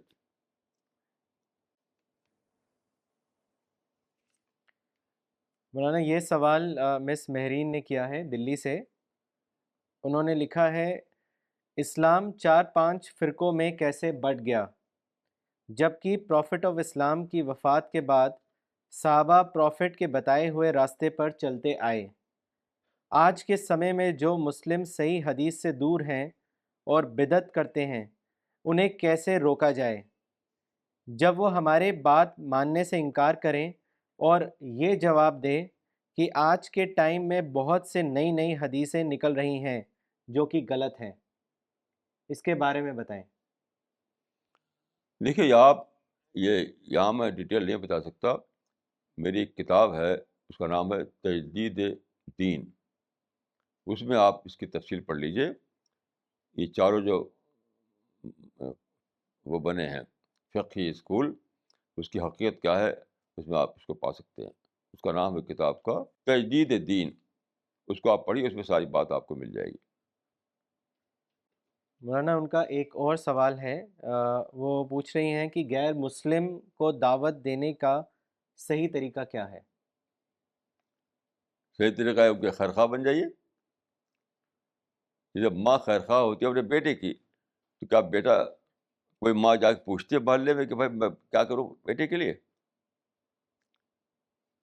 کیا کوئی ماں ایسی دیکھی ہے آپ نے کہ بیٹا پیدا ہو تو محلے میں گھومے، ارے بھائی میرا بیٹا پیدا ہوا ہے، بتاؤ مجھے کیا کرنا ہے؟ ماں کی محبت، ماں کی خیرخواہی اپنے آپ میں بتا دیتی ہے کہ اسے کیا کرنا ہے. تو دعوت جو ہے کہاں سے شروع ہوتی ہے؟ یاد رکھیے، خیرخواہی سے، محبت سے شروع ہوتی ہے. لوگوں کو محبت ہی نہیں تو دعوت کیا دیں گے وہ؟ انی لکم ناصح قرآن میں آتا ہے کہ میں تمہارا خیرخواہ ہوں.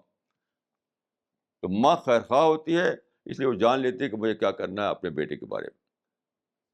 مسلمان خیرخواہی نہیں ہے دوسروں کے، تو کیا جانے کہ کیا کرنا ہے وہ. تو سب سے پہلی جو چیز درکار ہے وہ یہ ہے کہ آپ، میں ایک مرتبہ وہاں گیا تھا بھوپال، تو ایک نوجوان نے کہا کہ آپ دعوت کی باتیں کرتے، دعوت تو سبھی بات کرتے، سبھی لوگ دعوت کا کام کرتے ہیں، تو آپ دعوت کرتے ہیں اتنا زیادہ.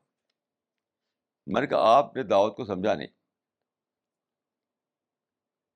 دعوت کو آپ سمجھتے ہیں کہ جیسے ساری تقریریں ہوتی ہیں ایسے کچھ اور تقریریں کر دو تو دعوت ہو گئی. تو میں اس وقت میری زبان سے نکلا تھا کہ موضوع سے محبت کرنا پڑتا ہے، اس کے بعد دعوت کا آغاز ہوتا ہے. موضوع سے محبت کرنا ہوتا ہے، موضوع سے محبت کرنا پڑتا ہے، اس کے بعد دعوت کا آغاز ہوتا ہے. لوگوں کو محبت تو ہے ہی نہیں اور دعوت کی باتیں کرتے ہیں. یاد رکھیے، مدعو سے آپ کو وہی محبت کرنی پڑے گی جو ماں کو اپنے بیٹے سے ہوتی ہے. یاد رکھیے، اس سے کم اگر آپ کا تعلق ہے تو آپ کو دعوت کا نام نہیں لینا چاہیے. دعوت کا نام نہیں لینا چاہیے. آپ اس کو قرآن میں کہا گیا ہے کہ یحبون یحمدوا بما لم یفعلوا، یعنی ایسے کام کا کریڈٹ لینا جس کو آدمی نے کیا ہی نہیں. دعوت تو دی نہیں اور اس کا کریڈٹ لینا چاہتے ہیں دعوت کا. تو یاد رکھیے، اگر آپ کو دعوت کا اللہ تعالیٰ کے یہاں ریوارڈ لینا ہے تو مدعو سے وہ محبت کرنا سیکھے جو ماں کو اپنے بیٹے سے ہوتی ہے. نہیں تو دعوت کا انعام آپ کو ملنے والا نہیں ہے. مولانا یہ سوال مس نغمہ صدیقی نے کیا ہے نئی دلی سے. انہوں نے پوچھا ہے کہ how can Muslims be made to realize that they are not following Islamic principles. بھائی وہی تو ہم لوگ کر رہے ہیں. لٹریچر پھیلائیے, رسالہ پڑھوائیے, کتابیں پڑھوائیے, لوگوں کو سمجھائیے. یہ تو ایک لمبا پروسیس ہے, ایک لمبا پروسیس ہے.